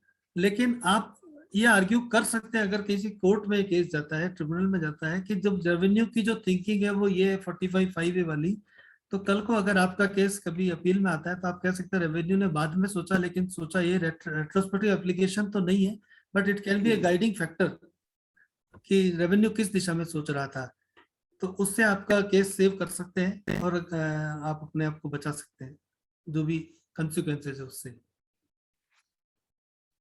जी sir, perfect. Any other query by the participant? I think sir has clearly elaborated all the things about the income taxation on real estate project in the simple language. Still, if you have any query, you can post in the chat box. Thank you, Abhay. Sir, please share the. Ji Radheshyam ji, please. Your voice is not coming, Radheshyam ji. You are not audible at all. Kindly post your query in the chat box now. Your voice is not coming. Sir, Hemant Joshi ji is asking, if builders received full consideration but not make any agreement whether revenue to be recognized. Guidance note के हिसाब से तो agreement नहीं किया तो अभी risk and reward तो transfer नहीं किए, वो तो आपके पास ही है, उल्टा एडवांस और खड़ा है, लायबिलिटी और खड़ी है आपके ऊपर बुक्स में, तो वो तो बिल्डर के लिए नुकसानदेह है। राइट सर, उसको रिकॉग्नाइज करना चाहिए और एग्रीमेंट भी कर लेना चाहिए। Right okay. Yogesh ji, trading in TDR is not chargeable, क्योंकि ये कैपिटल रिसिप्ट है, इसके ऊपर बहुत सारे जजमेंट हो गए हैं, ये कैपिटल रिसिप्ट है। Sir, if a flat is purchased by a father on POA, power attorney, in 2008 and gifted to son, registry done in 2018, stamp duty paid as per the market rate, what is the cost of purchase of son when son transfer that flat in 2021? Cost of purchase तो आपकी वही रहेगी जो father ने पे करी है, father ने परचेज करी है, लेकिन आपके केस में हुआ यह है कि पावर ऑफ अटॉर्नी थी और रजिस्ट्रेशन हुआ है 2018 में। 18 में स्टाम्प ड्यूटी आपने उस वक्त पे आपने करी है या उसने, अगर है तो एक बार आप ऑनलाइन आ जाए तो इस डिस्कस कर सकते हैं मर्लिन। हाँ, तो बेटर रहेगा। मलिन जी आप एक बार बेटर रहेगा। हाँ, मनीष जी हाँ बोलिए। यस बोलिए बोलिए सर। I have land, वो लैंड मेरे पास 10 साल पहले से था। I had collaborated with one developer और उसने मेरे को 10 फ्लैट दिया।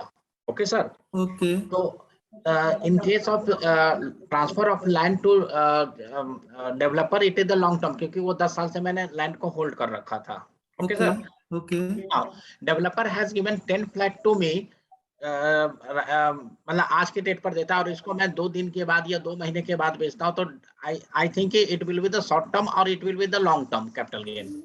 सर लैंड के रेस्पेक्ट में जो होगा वो लॉन्ग टर्म होगा, वो तो लॉन्ग टर्म हो गया सर। फ्लैट केस में बात कर रहे हैं, शॉर्ट टर्म होगा, शॉर्ट टर्म होगा। Okay sir, thank you sir. Sir, Hemant Joshi ji is asking in the above query, if possession is given by the builder, is it make any difference जो earlier query थी इनकी। Sir position दे दिया, पैसे दे ले लिए, फिर वो agreement क्यों नहीं करेगा? एग्रीमेंट तो करेगा सर फिर तो। हाँ एग्रीमेंट। प्रैक्टिकल सिचुएशन ऐसी मेरे को नहीं लगती हो सकती है, आप कह रहे हैं। जी Ayush ji please unmute and ask your query. नहीं सर, मेरा सर ये क्वेश्चन था कि अगर एक फादर ने फ्लैट खरीदा 2008 में पावर ऑफ अटॉर्नी पे, and later he gives it to the son in 2012 और 13, एंड दैट गेट्स रजिस्टर्ड, क्योंकि रजिस्ट्री बनती, जब रजिस्ट्री खुली तो 2018 में उन्होंने उसकी रजिस्ट्री करा दी, जो उस समय मार्केट वैल्यू, जो स्टैम्प वैल्यू थी उसके ऊपर। तो आज की डेट में वो बेच रहे हैं जैसे, तो मतलब फिर कॉस्ट की और जो 10% वेरिएशन वाली बात है वो फिर फादर एंड सन के बीच में तो नहीं आएगी ना? वो वेरिएशन नहीं आएगा, आपकी कॉस्ट वही है जो पावर ऑफ अटॉर्नी के टाइम थी। राइट। और डेट भी वही मानी जाएगी फिर? हाँ, डेट वही, इंडेक्सेशन वहीं से मिल जाएगा आपको।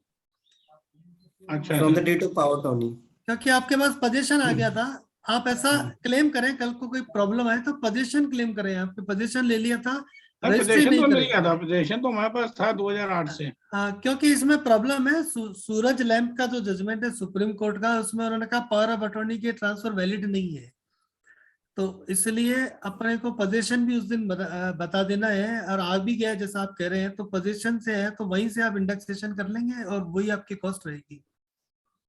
ठीक है ना, मतलब जो बाद में वो प्रॉब्लम तो नहीं आएगी ना कि आपने स्टैम्प वैल्यू, क्योंकि बिल्डर ने तो 2018 की डेट के ऊपर वो ट्रांसफर करा होगा, स्टैम्प वैल्यू वो दिखाई होगी, तो वो डिफरेंस वाला प्रॉब्लम फादर एंड सन के बीच में तो नहीं आ सकता? नहीं, वो नहीं आएगा। स्टैम्प वैल्यू के वो तो आपने उस वक्त ड्यूटी एक्स्ट्रा भरती होगी, दैट्स ऑल, जो आपकी एक्स्ट्रा लगी।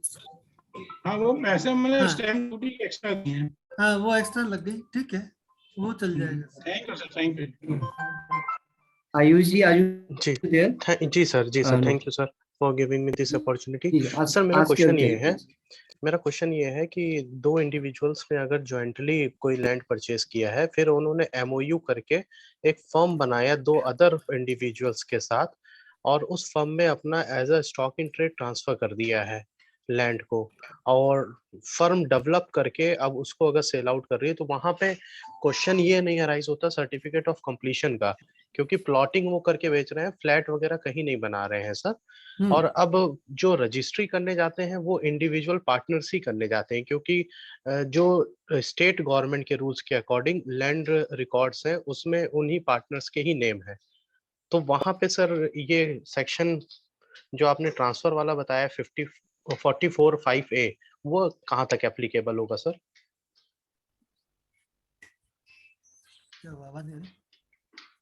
हेलो सर, मैं रिपीट करूँ question?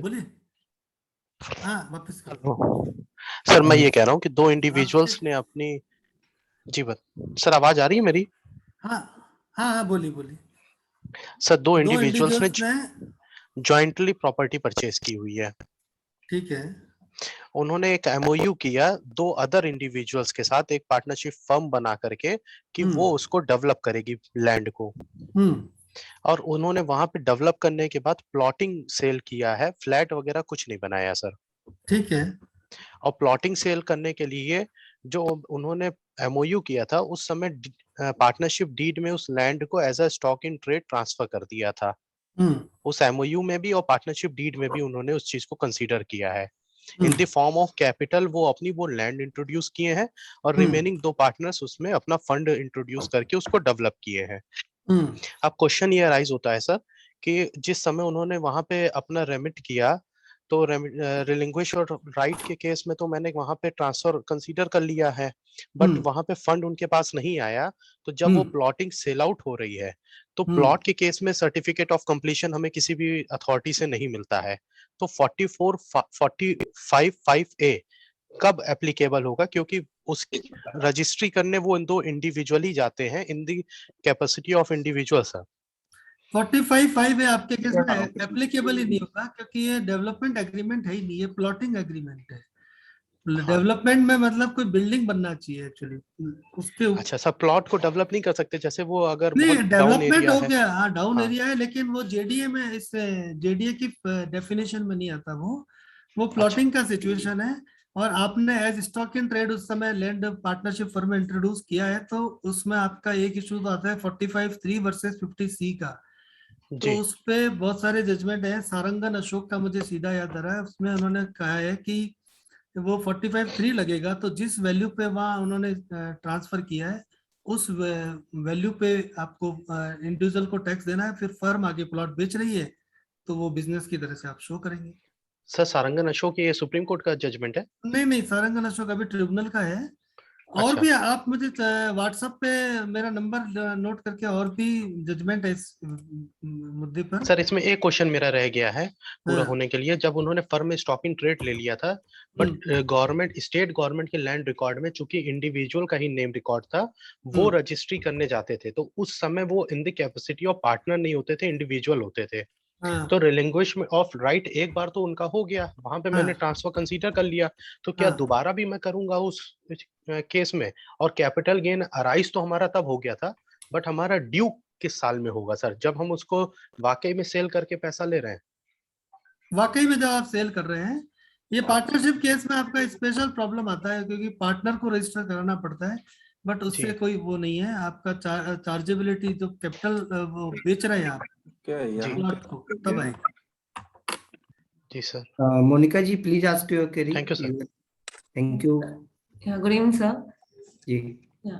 So my query is, I'm a buyer of a flat. I booked flat 5 years back and paid the installments. It's a construction link plan, and I get the possession 2 months back.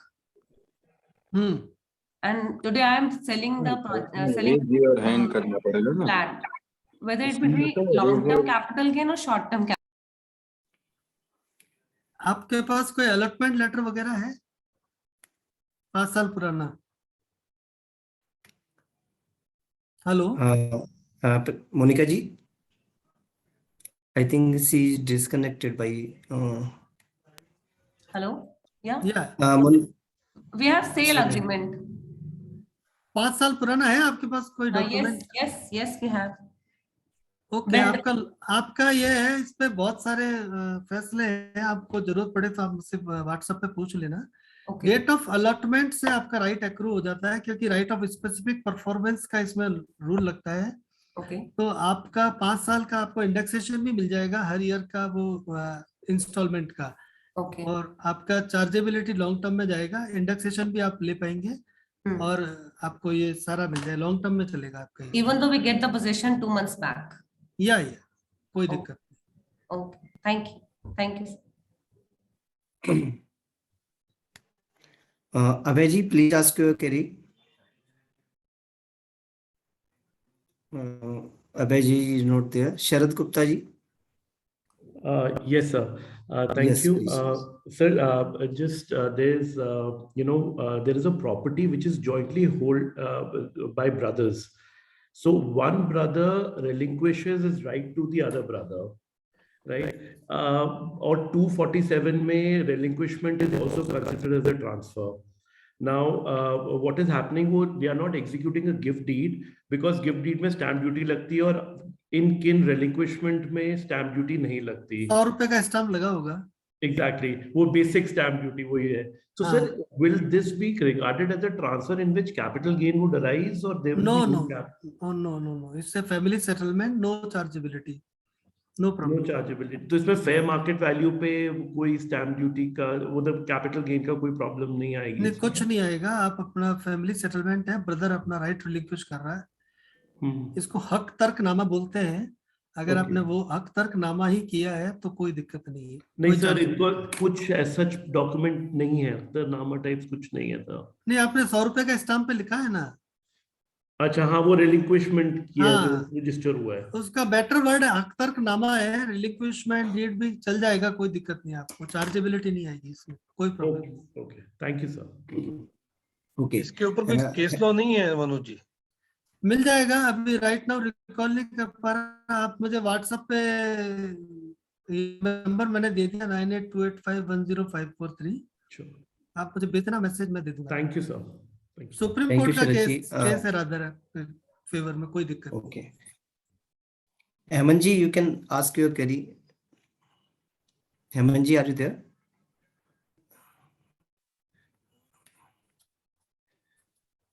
One query Radhe Shyam ji की query है बार बार।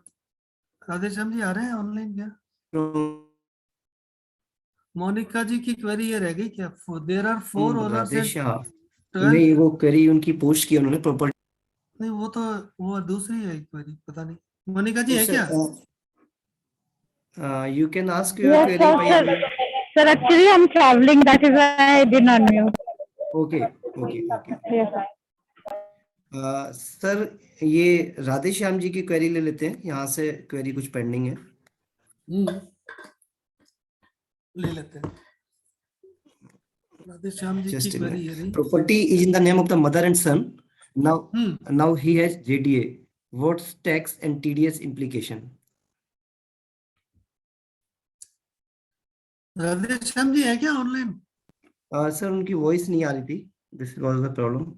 Mother and तो- सन है तो 45(5) के according आपका जो है वो चार्जेबिलिटी हो जाएगा। और टीडीएस तो 194 आईसी में वो डेवलपर काटेगा क्योंकि पेमेंट वो करेगा आपको, तो इसलिए। शरद गुप्ता की query already discuss. Monika ji in the travel. Monika ji की क्वेरी पेंडिंग है। Any other participant can unmute. Hemant ji, are you there? Sir, please share the presentation. Yes, sure. By over the mail you will get it. Hello, अपना सुमित जी। जी Hello? Hemant ji, please हाँ, हेमंत जी, अपना- ask your query. Manoj ji, हाँ sir बोलिए। मेरे case में क्या हुआ है कि वो एग्रीमेंट नहीं बना क्योंकि एक पार्टनर एक्सपायर्ड हो गया और उसको अथॉरिटी थी साइन करने की। और ये लेटर है फाइनेंशियल ईयर 2021 का, तो वो साल में एग्रीमेंट बनेगा नहीं। पैसा पूरा आ गया है, पार्टी ने टीडीएस भी डिडक्ट कर लिया है, 26(a) में भी आ गया है और पोजीशन भी दे दिया है, खाली एग्रीमेंट फॉर्मेलिटी पेंडिंग है। तो मैं रेवेन्यू रिकॉग्नाइज करूं कि नहीं फाइनेंशियल ईयर 2021 आप कर लो सर, आपके सारे रिस्क रिवार्ड ट्रांसफर हो गई। आपका सर्कमस्टेंशियल इशू है तो उसमें आप कर सकते हो रेवेन्यू रिकॉग्नाइज। कल को इशू भी आता है तो यू कैन से कि पार्टनर की डेथ हो गई इसलिए प्रॉब्लम है, अदरवाइज हमने टीडीएस भी काट लिया, सब काम कर दिया। हाँ, खाली क्या है ये साल में 20 से वो रजिस्ट्रेशन से आएगी तो बोल देगा हमने तो पहले साल में ही डिक्लेयर कर लिया है, पीछे हाँ। करने से अच्छा है पहले कर लो। बिल्कुल आप कर लीजिए, कोई प्रॉब्लम नहीं है। कोई प्रॉब्लम नहीं ना। थैंक यू हाँ। Sir, thank you sir. Sir, एक क्वेरी है महेश गुप्ता जी की कि I bought a property through NCLT order which is less than the stamp duty value. Can 56(2)(10) will be attracted? Sir एक 11 UAC रूल आया है, उसमें अगर आपका एक्सेप्शन फॉल करता है तो है, अदरवाइज तो चार्जेबिलिटी है। इसके ऊपर कुछ अभी तक गवर्नमेंट ने दिया नहीं है। इस केस में एक ही चीज आप कर सकते हैं कि आप इसको एग्जाम वो अपने ट्रांजैक्शन वैल्यू पे चलें और कल कोई नोटिस आए तो देन यू कैन, और आप अपनी तरफ से एक इनकम टैक्स में लेटर दे दें कि क्योंकि सेक्शन 56(2)(10) पे भी 50C लागू होता है, तो आप वहां बोल दें कि भाई इस प्रॉपर्टी का फेयर वैल्यू निकाला जाए क्योंकि स्टैम्प वैल्यू से नीचे मुझे एनसीएलटी ऑर्डर से मिली है और फेयर वैल्यू पे आप निकल सकते हैं, अदरवाइज दिक्कत आएगी। तो बेटर है आप एक तो रूल 11 UAC में राइट नाउ मेरे पास नहीं है, मैं अभी आप देख लेना, उसमें कुछ एग्जेम्पशन दिया है, अगर उसमें है तो ठीक है, अदरवाइज आप इनकम टैक्स डिपार्टमेंट को कहें कि मेरे केस में स्टैम्प वैल्यू नहीं लगता है, लेटर आप सर्व कर दें अपनी तरफ से। हर्षल जी, आपकी query please ask your query जो अनआंसर्ड रह गई है। हर्षल जी प्लीज। ये पूछ रहे हैं can we transfer land to stock in trade before JDA and if yes what will be tax consequences of transferring land to stock in trade. Sir आप कर सकते हैं, लैंड को स्टॉक इन ट्रेड मान लें आप पॉजिटिव स्टेप लेकर के, तो 45(2) के हिसाब से आपका वो चार्जेबिलिटी डिसाइड होगी फिर। Okay, any other query? Hello जी मानस जी प्लीज। हाँ सर, एक क्वेरी ये थी, जैसे एक कंपनी, दो भाइयों ने एक कंपनी बनाई थी, उसमें 2 जमीनें थी। अब दोनों, एक भाई, उसके बाद जो कंपनी है किसी थर्ड पार्टी ने टेक ओवर कर ली, उसको ट्रांसफर हो गया, और उसमें एक जमीन जो है, एक जो जमीन है, जो एक दोनों भाई थे, एक भाई, दोनों भाई उनके मर गए, तो एक जमीन जो है वो एक जो दूसरे भाई हैं उनके बच्चों को ट्रांसफर कर दी गई। मतलब उसमें ये होगा कि इन्होंने म्युनिसिपैलिटी रिकॉर्ड में ट्रांसफर कर दी कि जमीन 100 रुपए के स्टैम्प पेपर पर लिख के, अभी वो जो 2 जमीन कंपनी ने खरीदी थी वो पुरानी बुक्स में चली आ रही है, लेकिन सरकारी रिकॉर्ड्स में ये जो एक दूसरा वाला उनके जो डायरेक्टर थे, शेयर होल्डर थे, उनके सरकारी रिकॉर्ड्स में आ गई है। अब वो जमीन बेच रहे हैं उसको, तो सर इस पे कैसे टैक्सेशन आएगा? जमीन कंपनी के नाम में रजिस्टर्ड थी? हाँ, जो 2 जमीन थी वो पुरानी कंपनी के नाम पे रजिस्टर्ड थी, अभी भी है, लेकिन जो दोनों लोग ने कंपनी बनाई थी वो दोनों लोग मर गए, उसकी जगह एक अलग इंडिविजुअल है वो कंपनी को टेक ओवर कर लिया। लेकिन क्या कहते हैं, जो एक जमीन थी उन्होंने 100 रुपए के स्टैम्प पेपर लिख के, जो दोनों एक पार्टनर के, उसमें अपने बच्चे को ट्रांसफर लिख दिया कि भैया इनकी जमीन है, उसको हम नहीं देखेंगे, और उसी बेसिस पे म्युनिसिपैलिटी रिकॉर्ड में उनके नाम पे जमीन चढ़ गई। अब वो जमीन, लड़का अपना जो छोटा बच्चा है 20-22 साल का, वो जमीन बेच रहा है उसको। अब उस पे टैक्सेशन की बात आ रही है, तो दिक्कत ये आ रही है, जो छोटा लड़का है 25 साल का, वो है हमारा क्लाइंट, वो कह रहा है कि भैया जमीन हम बेच रहे हैं, करीब 10 करोड़ हमारे खाते में आएंगे, लेकिन हमने उससे कहा भाई बुक्स में तुम्हारे नाम पे जमीन ही नहीं है, बैलेंस शीट में तो पुरानी कंपनी के है, सरकारी रिकॉर्ड में तुम्हारे नाम पे है और तुम ट्रांसफर भी कर दे रहे हो। तो सर इस पे थोड़ा सा क्लियरिटी नहीं आई थी, टैक्सेशन मतलब कहाँ, क्योंकि इसमें लीगल भी है और टैक्सेशन भी है, दोनों ही पॉइंट अराइज हो रहे हैं। सर ये तो आपका वो ट्रांसफर तो कैसे हुआ? कंपनी के पास जमीन अभी भी चल रही है, तो कंपनी ही टैक्स देगी इसके ऊपर। तो अब सरकारी let me interrupt into it sir. Basically query में ये है कि हमारी बुक्स ऑफ अकाउंट जो कंपनी का है उसमें तो बुक्स में ही शो कर रहा है, बट वो नॉर्मली उन्होंने 100 रुपए के स्टैम्प पे लिख करके स्टेट गवर्नमेंट के लैंड रिकॉर्ड्स में चेंज करवा लिया, और स्टेट गवर्नमेंट में चेंज होने की वजह से वो रजिस्ट्री तो इंडिविजुअल कर रहा है।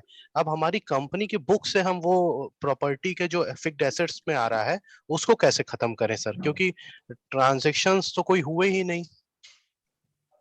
कंपनी की बुक्स से कैसे खत्म कर सकते हैं? रिलिंग्विशमेंट हम कर नहीं सकते सर, हमको एंट्री तो पास ऑन करनी पड़ेगी।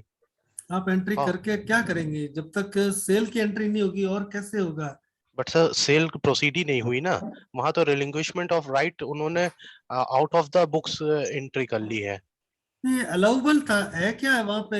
सर स्टेट गवर्नमेंट के, मैंने भी ये क्वेश्चन किया, बट स्टेट गवर्नमेंट के रिकॉर्ड्स में उन्होंने एक 100 रुपए के स्टैम्प में एफिडेविट बनाया और सब रजिस्ट्रार को पेपर दिए, उन्होंने लैंड रिकॉर्ड चेंज कर दिए, और ये अलाउ कैसे हुआ ये तो मैं नहीं कह सकता। But now the problem is कि मैं कंसल्टेंट हूँ इनकम टैक्स का, मैं रजिस्ट्री ऑफिस से तो मुझे कोई मतलब नहीं, अब जो हो गया वहां पे वो उनके एडवोकेट समझे, और बट इनकम टैक्स में सब प्रॉब्लम आ रही है कि बुक से हम वो एंट्री कैसे खत्म करें। सही है, थोड़ा मैं देख करके इसको बता पाऊंगा।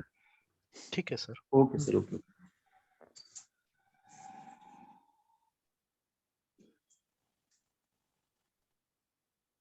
रिफंडेबल मर्लिन है क्या आप?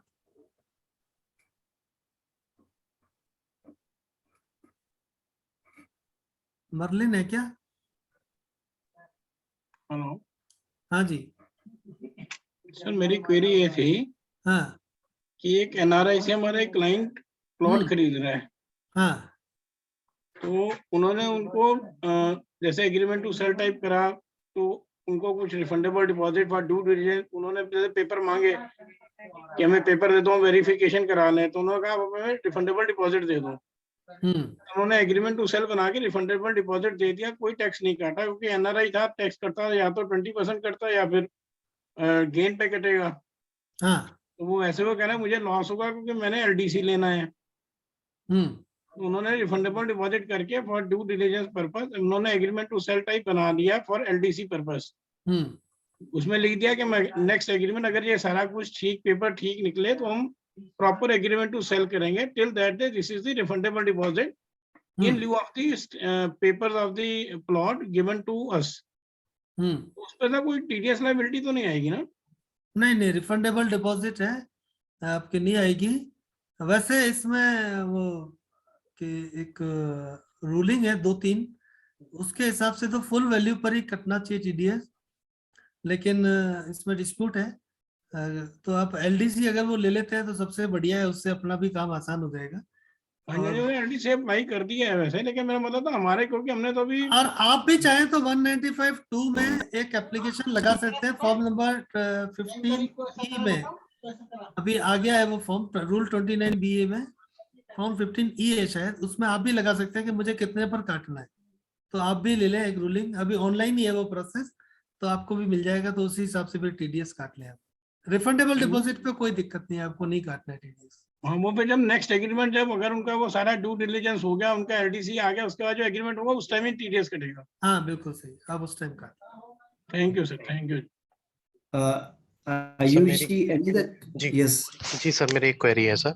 मैं सर ये कंफर्म करना चाह रहा हूँ कि जेन्युइनली जहाँ पे ये केसेस आ रहे हैं कि प्रॉपर्टी सर्किल रेट से कम पे है मार्केट फेयर वैल्यू, और वो हमारा क्लाइंट अगर परचेज करना चाह रहा है, हम रजिस्टर्ड वैल्यूअर से क्या पहले वैल्यूएशन करा कर सके उसको शो करें, कि क्या उसमें प्रोसीजर अडॉप्ट कर सकते हैं सर?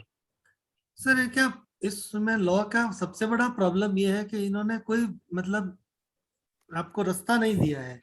हाँ, मेंसरिया है सर, वो तो उन्होंने डीम कर लिया कि वो डीम कर मानेंगे। लिया, और डीम के बाद मतलब आपके पास कोई वे आउट नहीं है, तो आप चाहें तो एक वैल्यूअर की रिपोर्ट ले लें अपनी तरफ से, और साथ में इनकम टैक्स डिपार्टमेंट को एक एप्लीकेशन लिख दें कि साहब ये मेरा तो एक्चुअल वैल्यू से कम पर है, तो कल कोई पेनल्टी प्रोसीडिंग वगैरह इनिशिएट नहीं होगी, और उस समय फिर आपका वैल्यूएशन रिपोर्ट भी काम आ जाएगा।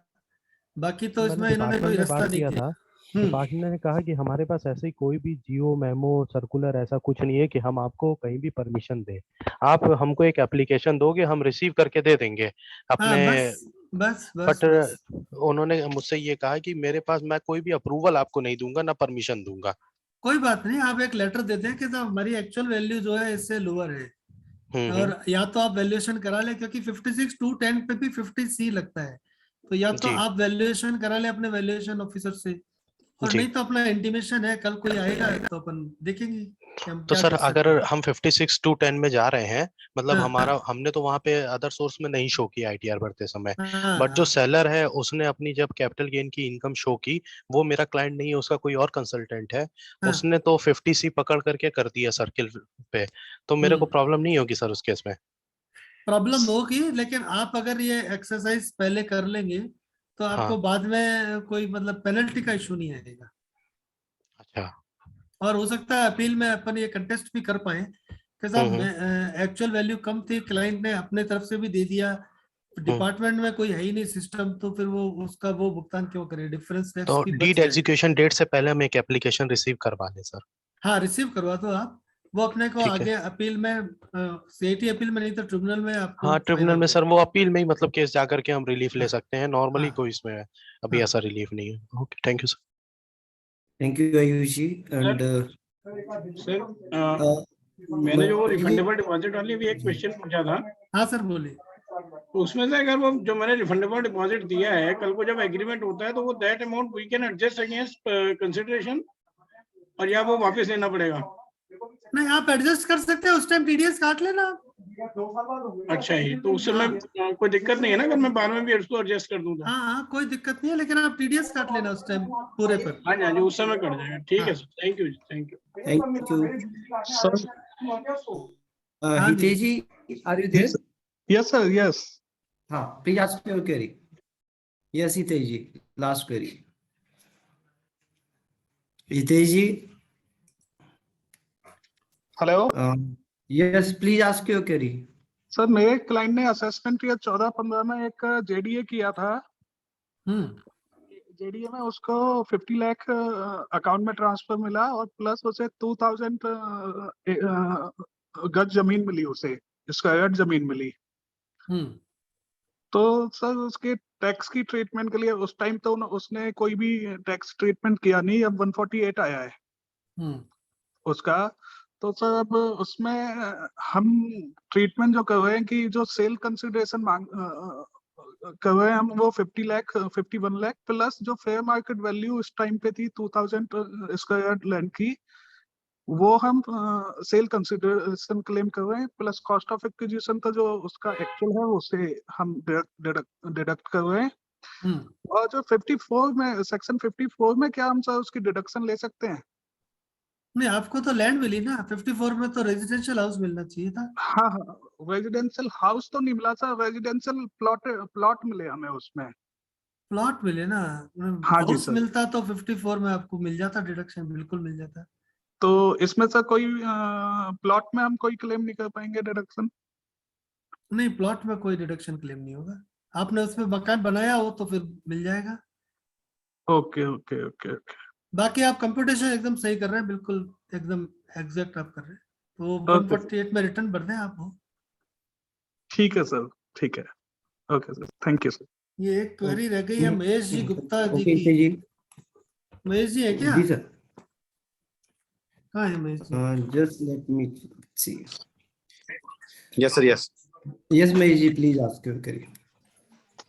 तो मेरा कहना ये था, जैसे कोई भी प्रॉपर्टी है स्टॉक इन ट्रेड में पड़ी है, अगर हम उसको कन्वर्ट करते हैं फिक्स्ड एसेट में, हाँ, तो उसमें जो सेक्शन 28 बोलता है वो कहता है कि एफएमबी पर ही ट्रांसफर होगी। ऐसा लगता है उसको देखकर सेक्शन को। पर मेरी बुक वैल्यू ऑलरेडी ज्यादा पर है, सपोज 10 लाख की वैल्यू है, सर्कल रेट 8 लाख का है, तो मैं उसका किस तरह से ट्रीटमेंट करूं? मैं 10 लाख से ट्रांसफर कर दूं उसको फिक्स्ड एसेट में, तब तो डिपार्टमेंट को भी कोई लॉस नहीं है। फेयर मार्केट वैल्यू से ऊपर नहीं होगा आपका।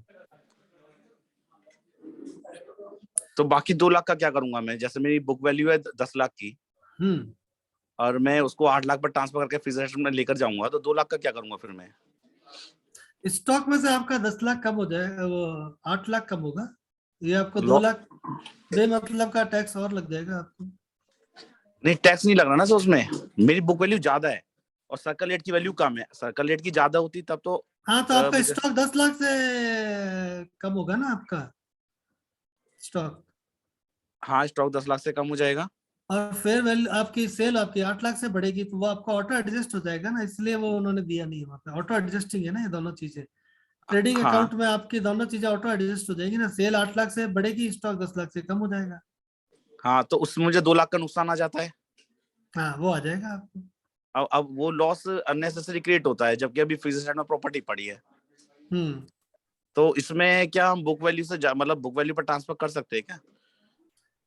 नहीं भाई, लॉ क्लियर है कि फेयर वैल्यू पर ही माना जाएगा, उसमें कोई ऑप्शन दिया नहीं है।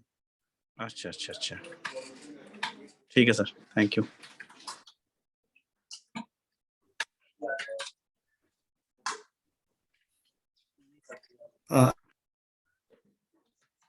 I think thank you to all the participants for joining in wonderful interaction, and I request I especially thanks Manoj sir for taking up all the queries, wonderfully covered all the topic. And in last any other query is there? No members. Thank you so much. I request from the participant, one of the participant, Mahesh Gupta ji, to please say final word of thanks. Mahesh ji, are you there? So that we can get the Mahesh ji. No, he is not there. I request any other participant who wish to give vote of thanks, because I want feedback also from your participant, so that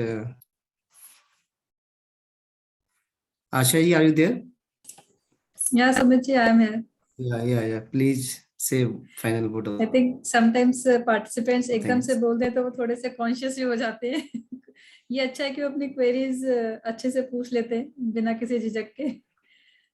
Thank you so much, Manoj sir, for deliberating on this very critical topic of real estate and income tax. And मैं देखा काफी interactive रहा ये session, queries आपने बहुत अच्छे से ली सबकी। And तो sir thank you so much, thank you all the participants. And please आप कल फिर से ज्वाइन कीजिए हमें, कल हम रेरा को भी कवर करेंगे in this real estate and what we as a professional, as a chartered accountant, need to see in the RERA and what we should be aware of and what we should do. So thank you so much, Manoj sir. Thank you so much, and thank you, Kasa. Thank you, Manoj sir, Thank you. for wonderful introduction. Thank you to each participant. Thank you, Ashay. Thank you.